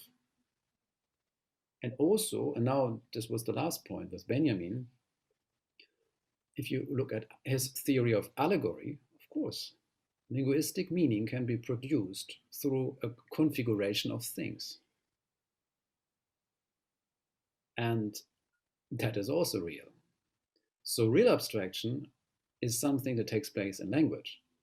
And that language is a central supra-sensuous language. I called it here with Marx commodity language. Of course, it doesn't signify anything, but it's one layer of language, but we have other layers of language.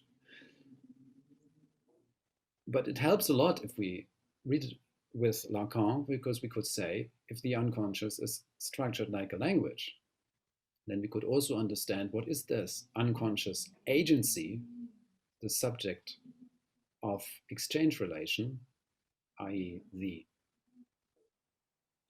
the bearer of labor power, proletariat, speaking, unconsciously speaking, in a relation that is not, in a linguistic situation that is not driven by intentional speech acts. I want this or that, or we have a conversation or whatever, where we use language as an organon of communication. So this way of speaking about real abstraction in language, and again, also the language of things, of commodity things, was one attempt to bridge the gap between yesterday's reading, where I counterposed Hegel and Sonretel. Now you will say, yeah, but what does this help me with a theory of a critique of ideology? Not much. I mean, it depends on what you want from it. You made a very important reference to Moïse Postone. There's this essay, Anti-Semitism and National Socialism, a classic today. One of the most fascinating pieces, I would say, written on Marx, yet also one of the most misunderstood and most abused, I may already say, essays. Don't forget, this so-called pseudo-leftist anti-Deutsch movement still claims this essay as its foundational document. That's very sad, and I think with all criticism that I have in particular sections for Moïse Postone, this is unfair, how he's being used. But of course you can say anti-Semitism is one, historically contingent in the end. Not if you look at the history of anti-Jewish or anti-Judaism in Christianity, but ultimately historically contingent expression of the false naturalization, concretization, if you want, of the abstract dimension of capitalism, meaning the abstract dimension of the commodity, the really existing abstract dimension of value relations. Sure. The shorthand is you can, as Adorno Horkheimer had it, you identify the imaginary figure of the Jew with the sphere of circulation. The argument in Postone is much more refined. The problem of this argument is, of course, the logical validity of, or the identification of a structure of naturalization, of concretization of that which is abstract. Again, abstraction is not it's not product of the human mind here. It is a really performed abstraction in language, in deed, in doing. It is performatively enacted and self-proliferating. That this false naturalization, as if commodity things have naturally a value, or that you would like to give a face, empirical face, a figure, a person, to that which you cannot touch, because how do you fight a purely abstract social relation? Good luck with that. Where is it? Where can I go? That this kind of false concretization or fetishistic concretization shall be critiqued, criticized by critique of ideology is clear. But who is in the position, historically contingent, in the position of being accused, of being blamed for this abstract dimension of capitalism that otherwise you cannot grasp? You would like to get a stand-in for this position. This is not explained by this logical argument. It can be, today we have anti-Muslim racism, you have the position of the refugee, you have other figures, but you also have anti-Semitism, still classic anti-Semitism there. So you have different figures, different particular historical embodiments that can fill out the ideological need or demand for a figure, for a real face that can be treated as a stand-in for this otherwise intangible net of abstract social relations. This is a valid critique, I would say, but what you do with it, that is a different question. And allow me this last comment. What has been done to this essay and how it has been used? I would say there is something in the suggestive quality of this essay that has invited all this misunderstanding. Or let's put it this way, the burden of stupidity must be shared somehow between the reader and the text. So it's ambiguous. But again, it's a great text, and I think one of the most interesting contributions to the theory of anti-Semitism. But again, you cannot deduce a historical occurrence or a historical struggle, or in historical, in this case, a historical dimension, a massacre, a genocide,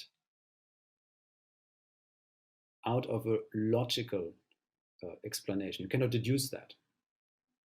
The figure remains contingent. Okay, long answer. Sorry for that.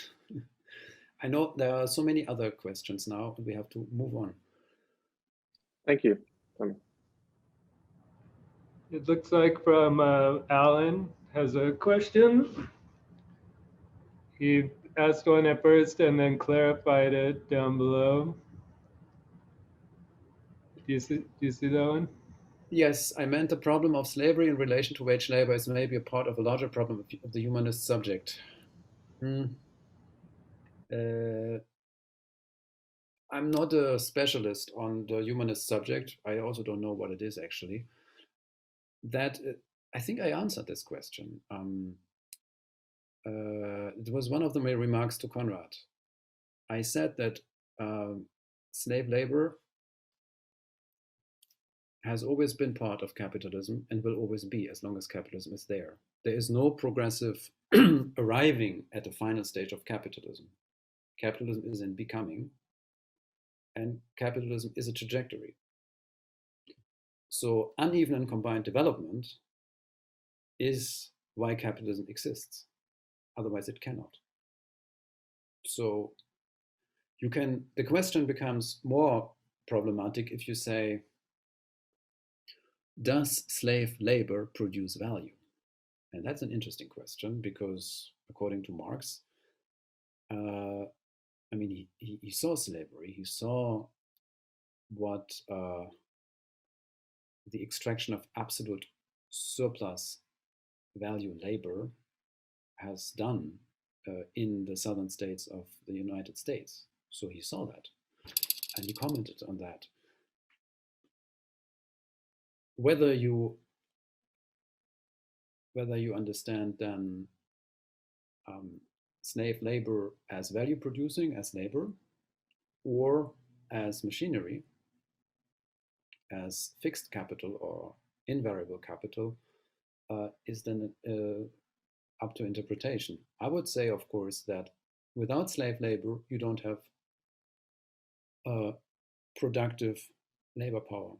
You never have. Because the reproduction of labor power needs slave labor systemically. And there are various versions of slave labor. Maybe in the so-called civilized Western world, slave labor has diminished from the surface and has moved to the households, to the reproductive labor for labor power. But you also have other areas in the world where slave labor is directly used in the production process. Again, when you start with this different or relational understanding of abstract labor, you cannot anymore localize the centers of productivity and saying this is productive labor in this atomized understanding as one particular activity that is more value producing than the other. Value is a flux. It's a magic liquid, so to speak, that goes through. It's a relation. Where the money ends up, where the power centers is, changes, but also we know that it's being thought about and there's a particular continuity in the national bourgeoisies of Western countries and also of, if you look at the post-colonial national bourgeoisie. But you cannot say that slave labor does not produce value, because value runs through it. It mobilizes it, so to speak. Another way to say this, much more elegant, would be to say primitive accumulation should be called original accumulation. Marx actually calls it ursprüngliche Akkumulation. And original accumulation or originary accumulation means that capitalism never is fully in state. It is the primal scene that has permanently to be revisited and repeated in time and space in order to keep capitalism alive. So there is no tale of once upon a time there was slavery and colonialism and that is how capitalism came into being. No, it's an ongoing story. It's out of systemic need, I would say. But thanks for the question, Alan. Samin Judat has another one, a broad question, would appreciate labor automation, or increasing reliance on digital communication within the social in general complicates the notion of real abstraction. Yes, that is of course a fascinating question, and I think Matteo Paschinelli could say a lot on that. So I will cut it short here. But maybe I will say something differently first. Automatization is inherent to capitalism, of course. Automatization means, on the one hand, the automatization, the automaton of value, of proliferating value relations. But they have a kind of counterpart or equivalent in what is called the big machinery, the machinery in big industry. And digitalization makes it faster. And you can say this quantity is already a quality in itself, without which you cannot, without digital communication, you cannot have the financialization of capitalism as it is today. And it is automatized. And you can say it is, value runs through it. It's the infrastructure, the medium of value, but it is not the center of value. If it were the center of value, then machines could automatically produce value, but they can't. They can't. And so, put it this way, could we think about artificial intelligence that could replace human agency that could replace, very technically speaking, labor power? Could this be the case? And according to Marx, no. This would collapse the value relation. It would then become a tautology and would implode. So you need at least one human totally exploited for that whole show to run. And that's a weird argument, of course. You would say, aha, this means that this whole thing, repressed, unconscious subject of the sphere of exchange relations, i.e. the proletariat, it needs this that exploitation. Because you cannot exploit artificial intelligence or machine learning machines. That would be the short answer to it. The longer answer would be because machines do not have language in the sense that an unconscious speaks itself in machine learning machines. Because algorithms have not an unconscious or don't dream. That is why they don't produce value. This is basically the two arguments put together of this parallel reading of Marx and Saussure, Lacan, Weyer, Samuel Tomčić's book. So the moment machines can dream and can have an unconscious, an unknown knowledge, we maybe have to reopen this question. And I think this is open. I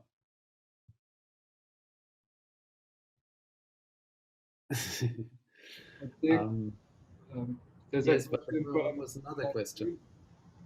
Yes, Jody Dean. Yes, exactly. You should read.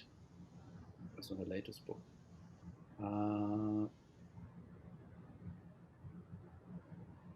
Thanks, Kirill. Yes. And then there was another question by Svantje.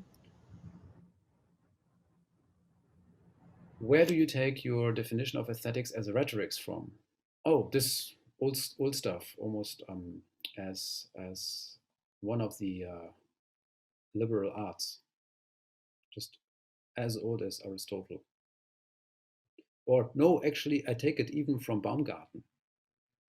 Baumgarten, we may credit him as the inventor of the discourse of aesthetics, still counted in his definition of the arts that later would become aesthetics, the imaginative faculty of rhetorics. Maybe I can react on that. I'm sorry, maybe my questions are a bit far from the core of what of your talk today. But I'm not a Marxian, so I'm kind of looking onto your content from my own perspective, obviously. And I am wondering basically why you not simply titled your approach not an aesthetic of the sensuous or of aesthetic of real abstraction, but rather rhetorics or the linguistics of real abstraction. And please excuse me if I am kind of approaching you too directly, but what I'm suspecting is that you kind of did so, that you kind of used the aesthetic as a sort of strategic or even political move in order to directly convey that the real abstraction is something you would like to coin in a positive manner, in contrast to Hegel's abstract thinking?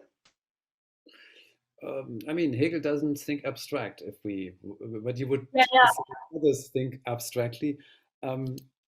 Exactly. So he's using it in a negative manner. Yeah, I know. I mean, Hegel exactly wrote this as a defense.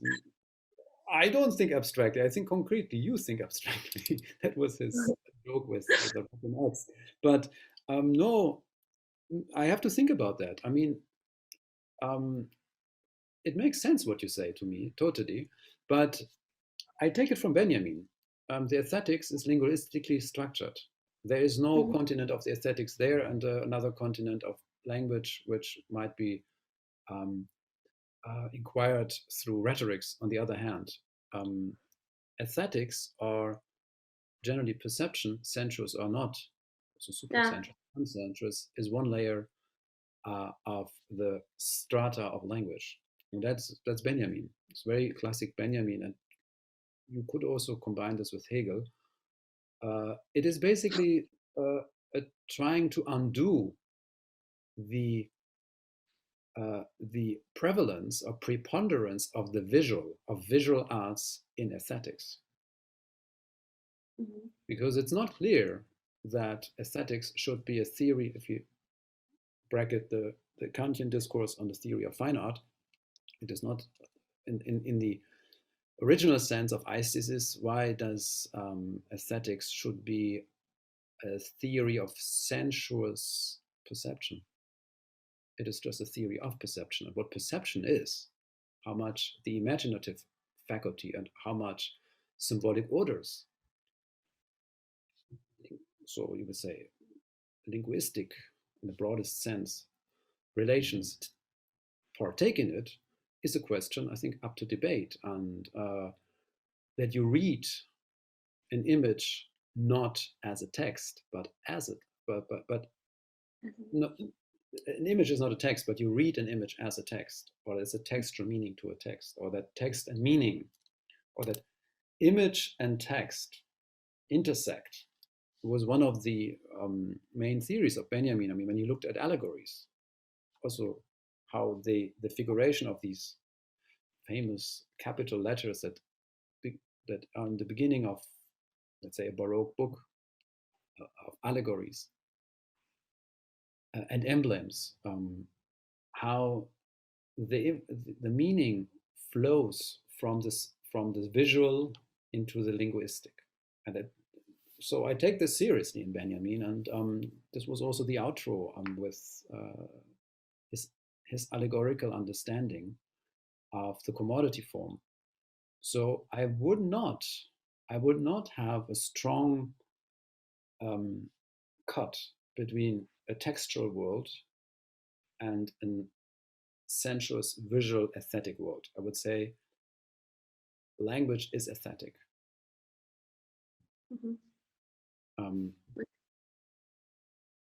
You win something with this, but also you lose some specificity. And whether this is strategically a good choice, you made me think about it, and I'm not sure. But to be honest with you, the original point about aesthetics was very simple, because I just stumbled upon this sinnlich-übersinnlich. Yeah. The sensuousness is the subdiscipline or the domain of the sensuous is aesthetics. So I thought, okay, this is kind of an para-aesthetics or beyond aesthetics, because you can also not say it is a logics. I try to avoid, or you could put it this way. Why I said aesthetics of real abstraction, I said this, not to say the logics of real abstraction, because then I would really run risk of mapping Hegel's logic, science of logic, fully onto Marx. And then we have the problem of yesterday, then we would have this kind of, then we're doomed, you know, in the Hegelian machine, we have no chance. Then ontology is epistemology. Then capitalism would be our form of alienation that we cannot change. And I think we can change our capitalist mode of real abstraction into another one. So I kept it open. But honestly, I have to think about it. This is not definite. And I haven't used it for a long time. It's an old article 5 years ago. And I didn't do this again. In the last article, I retreated to form, which is more towards your understanding than of why don't you say rhetorics, or why don't you limit it to a different for, or don't say aesthetics. You seem to allude to visual arts too much. And I don't think this is what I meant, or what I'm trying to criticize, if you want to be that harsh.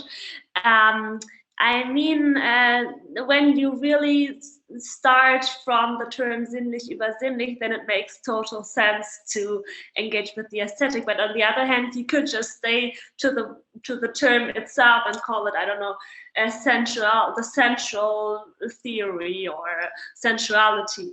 But I mean, the term aesthetic, as I also said in my comment yesterday, and I'm sorry to be so repetitive, it is really highly charged. And I mean, when you engage with it, then on the one hand, I can see your choice and your aim and your move in doing so. But on the other hand, I mean, there's this life or the subjectivity of the aesthetic as a field.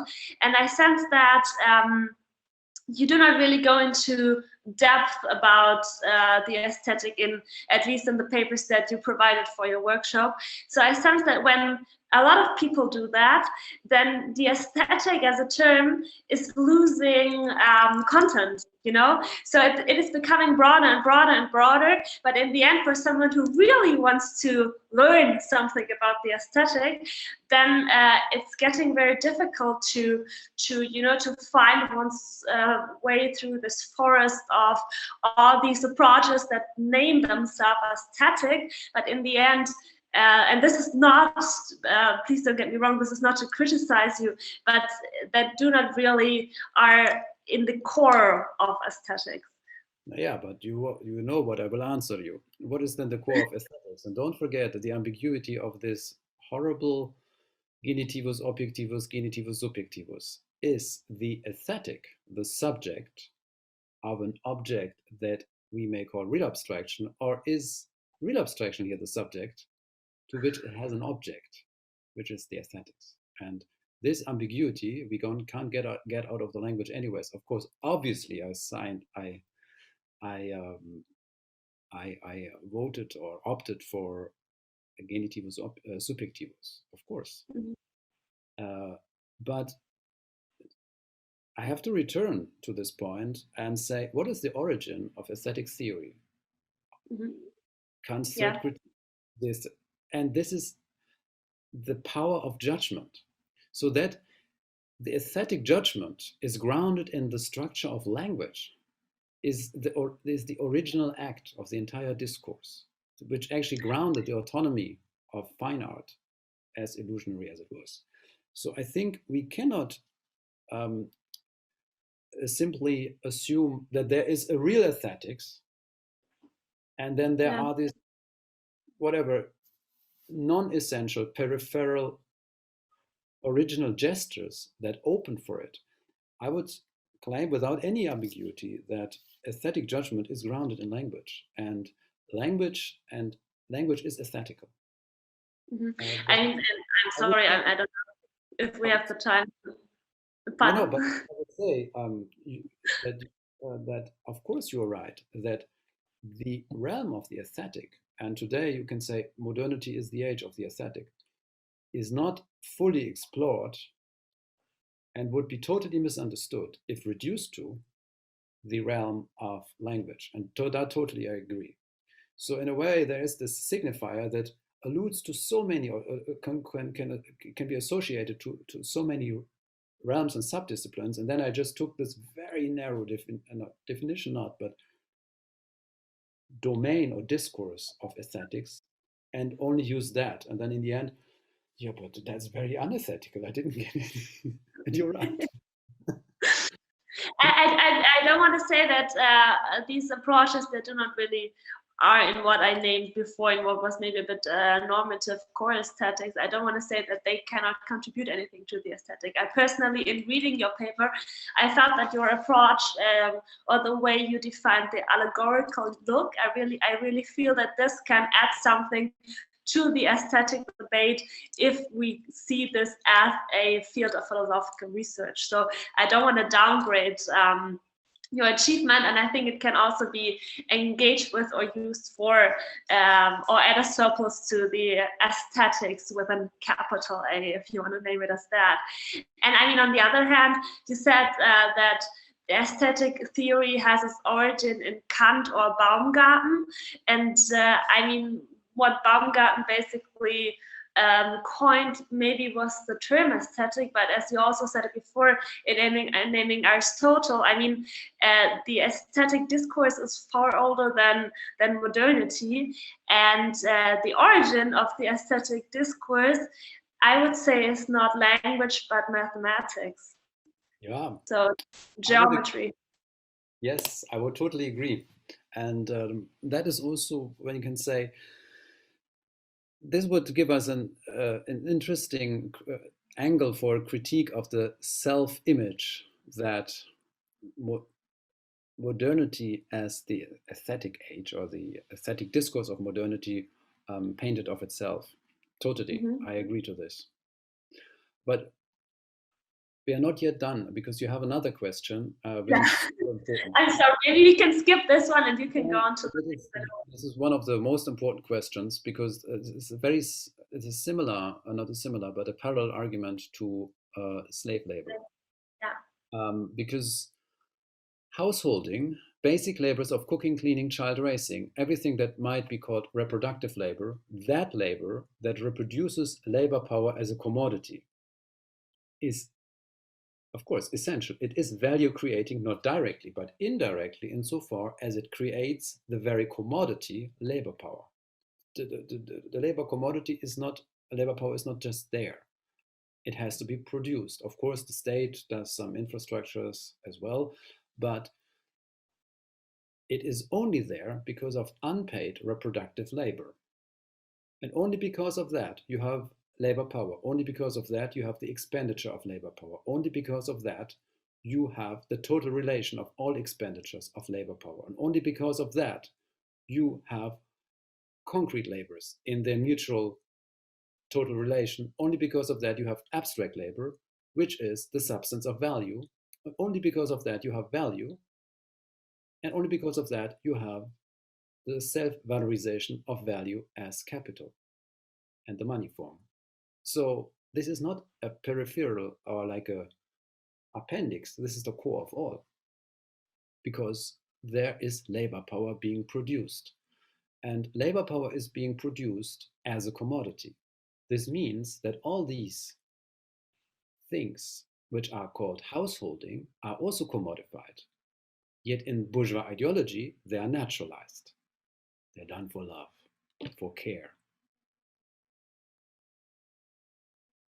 But they are commodified because they produce a commodity. And that is maybe one of the materialist insights that Marxist feminist reading of Marx have produced.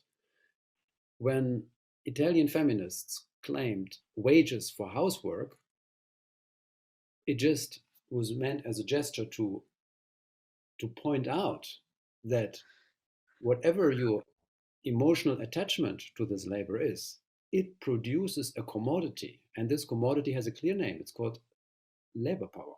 And this labor power goes to the market and is exchanged, and this is a source of surplus value.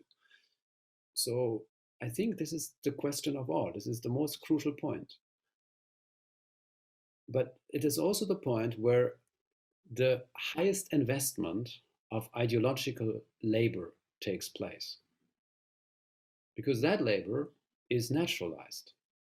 It is falsely concretized. And, you know, concretized means that I don't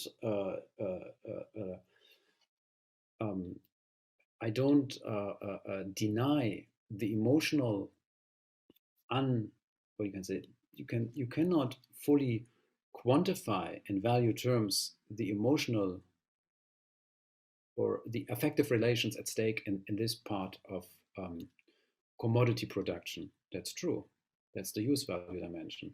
But you can say in its effect, it produces a commodity. And it is the most essential commodity that there is. So I think that Marx has not a dualism of abstract and concrete labor. Labor is a split entity.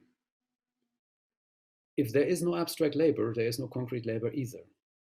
But concrete labor is the result of the expenditure of labor power, of the application of labor power in the production process. And if there is no labor power, which is a commodity that is being sold, I sell my labor power. If this labor power is not there, then there is no capitalism. So your point, you can say this is systemic work. But in order to not be paid or adequately paid, there's a huge ideological investment of societies to naturalize it and also to gender it, to assign it to certain groups of people who shall do this for care, love, and, you know, little to no salary. Yes, and Sami, there was one at the very beginning of the chats by Kirill. oh, sorry, we forgot. Kirill, yes, please say it again. Oh no, yeah, this was the one with Zizek's Anon. Shall we go there? Is that something you would like to respond to?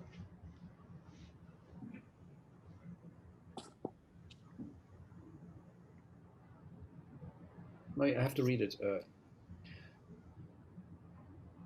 Zizek isn't very interested in the imaginary, but I think there is something important here, which is that a sign, as manifest though it may be a bad abstraction, can direct us to predictable ways without our conscious knowing. But this is a boring kind of unconscious as intersubjectively habituated, i.e. traffic light, conscious. What I repress in order to do other things while letting the light guide my action driving isn't what holds the value of the sign. The imaginary is sufficient. Yeah, good. But I really don't want to defend Zizek here.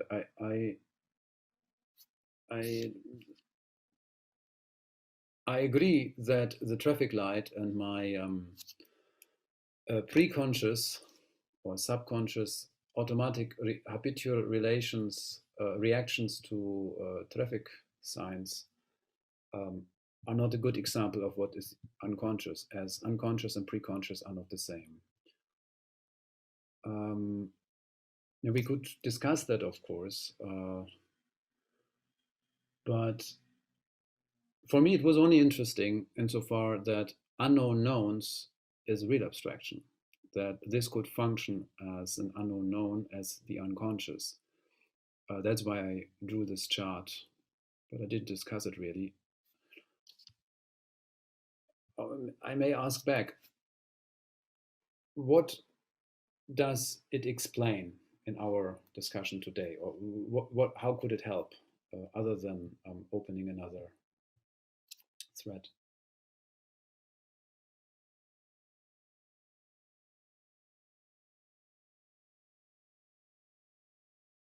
Oh, I see. Also, there's another question.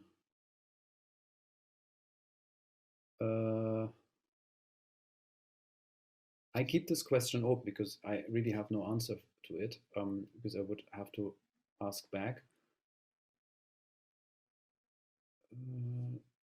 John, do we have anybody forgotten here? I think I see a new question. There's one last question by Nikhil. Exactly, I would read it out. In my understanding of Sonreto, new financial instruments, etc., do not reflect a significant change in real abstraction, but there are an intensification, transformation of abstraction in another sense. Maybe in the sense of abstract thinking. Does abstraction develop in the same way as language might? Oh, this is a super question. I don't know. But there are two things. Abstraction as phenomenal, one, as the abstraction of natural science or the application of mathematics to natural science, put it this way. Second, and third, the real abstraction implied in commodity relation, in commodity exchange, are three things. And they can all come together, but I think analytically I would still distinguish them. Real abstraction doesn't come into being because there's technology. Of course, you will say, without technology, I don't have capitalism. This is, of course, also true. So, and technology or technique or technologie, in this very broad sense, in techne, capitalism is a form of technology also in the end. So maybe this argument wouldn't hold, but as a social relation, you have real abstraction already as soon as the commodity assumes to be the dominating form of operating, running social relations. And then you can say, is there an intensification to it? Yes, of course, you can create more value, it can be faster. That's true. But abstract labor, even though abstract labor endows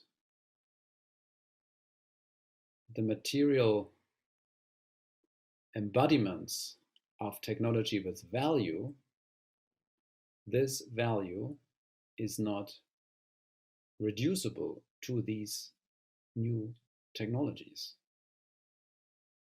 So you can say the infrastructure that is needed is historically contingent and changes.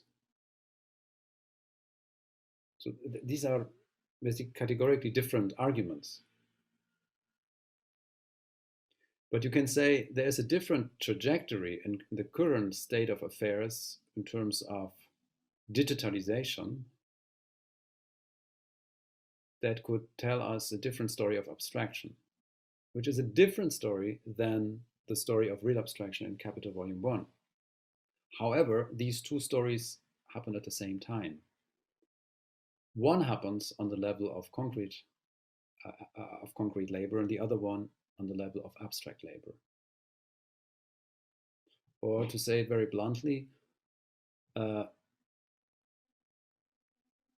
technology or new financial instruments do not reach the level of abstract labor. What they can do is they can manage concrete laborers, and they can manage financial assets that in an indirect way will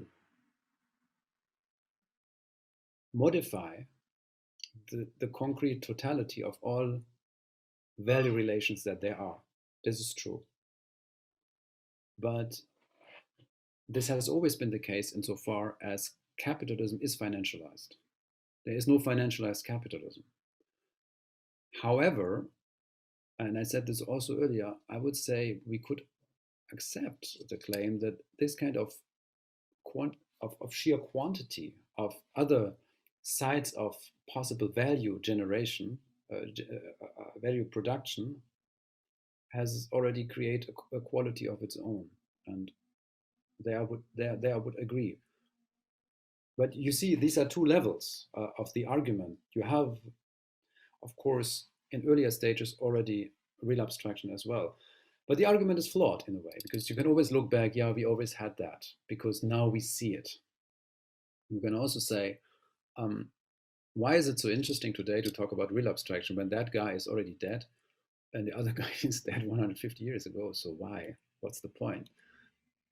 Obviously, there is something addressed that comes to legibility a bit later. And that's why we can also say, with our degree of technology, it makes so much sense to see it this way. However, I would still say it's not reducible to it. It's the infrastructure that intensifies it. But maybe you would like to comment on it directly. No, that's really helpful. I just, I was thinking in the sense that, because Sonritel goes a bit further in a way, right? By talking about Kant, he's trying to put these two registers into a more like determined relation. And then you do have developments in the history of philosophy, or maybe the topology of how concepts and categories relate. Yes. And you have these kind of instruments that require different kinds of conceptualization to even understand how they're working. But in a kind of stupid way, I think I almost felt like there should be, like, for example, when you have state capitalism or different forms of capitalism, it should also have some impact in a determinate way on thinking. But then there's no real register of this. It's like a bit like in Marx, it's like you just have the commodity form, and it's a bit like univocal, and you have this moment that has to be postulated when it came into existence, whether it's like, you know, primitive accumulation, or in Sonritel you have the coinage. But beyond that, there is no changes. There is just this one kind of starting point. But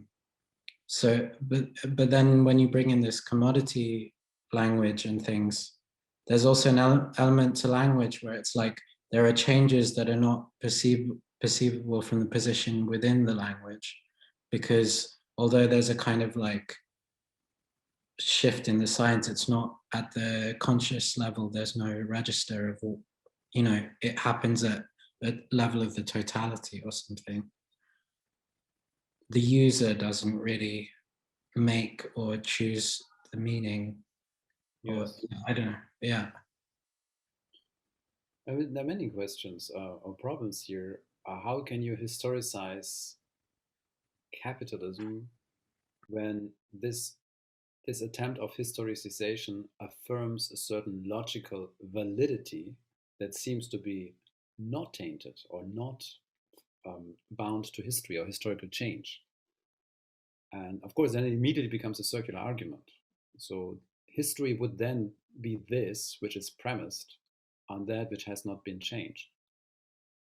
But I would argue, and probably here the afterlife of a text, of the language of a certain text, would be probably be on the side of my argument, that I would say the legibility of the Marxian text, and also actually of the Hegelian text, is still in becoming. So it's not the empirical figures. I don't care. You know, they have lived in different centuries, and their theories are completely limited. However, the possible legibility of these texts, in light of today's current situation of capitalism, we still call it capitalism, strangely. Others have said we are already in post-capitalism. It's only formally the age of capital, whatever. That we still do that has to do with a certain legibility of texts and a certain, I may actually say, political economy of the production of meaning and language. And these seem not to be completely distinct spheres. That's why I thought there is, we can say, there's an instructive moment, can say hermeneutical access to Marx's work if we look at through the lens of commodity language. This was the main argument. But you can't get rid of the intertwinement of logical validity and historical historicity. For me, the biggest problem here is the Kantian transcendental subject is for me not so interesting as that I would like to have a theory, Sonreto gives me one, to ground and to explain, almost in a deductive manner, the Kantian transcendental subject deduced out of the commodity form. I don't need that. And there are also less and less readers of Immanuel Kant, so who needs that? So for me, this would be the weakest point of the explanatory potential of Sonreto, the critical potential of the text. The text speaks to me much more in terms of there's an unconscious way of relating, of performing as agents of the market, as owners of labor power, while equating our expenditures of labor power. And that is class struggle. And this is something interesting, where abstraction doesn't come into being through mental activity, even if the mental activity might be its screen. And that screen could be understood as language, or one layer of language. So this would be the stronger point for me in Sonreto, because maybe we don't need Kant for that. Yeah. Yeah, thanks. Thanks so much. Oh wow, we already. Yeah, Sami, I think we are like almost over 3 hours. Yeah. I know. But yeah, it's important to go into the depths of these questions, and I think we leave everyone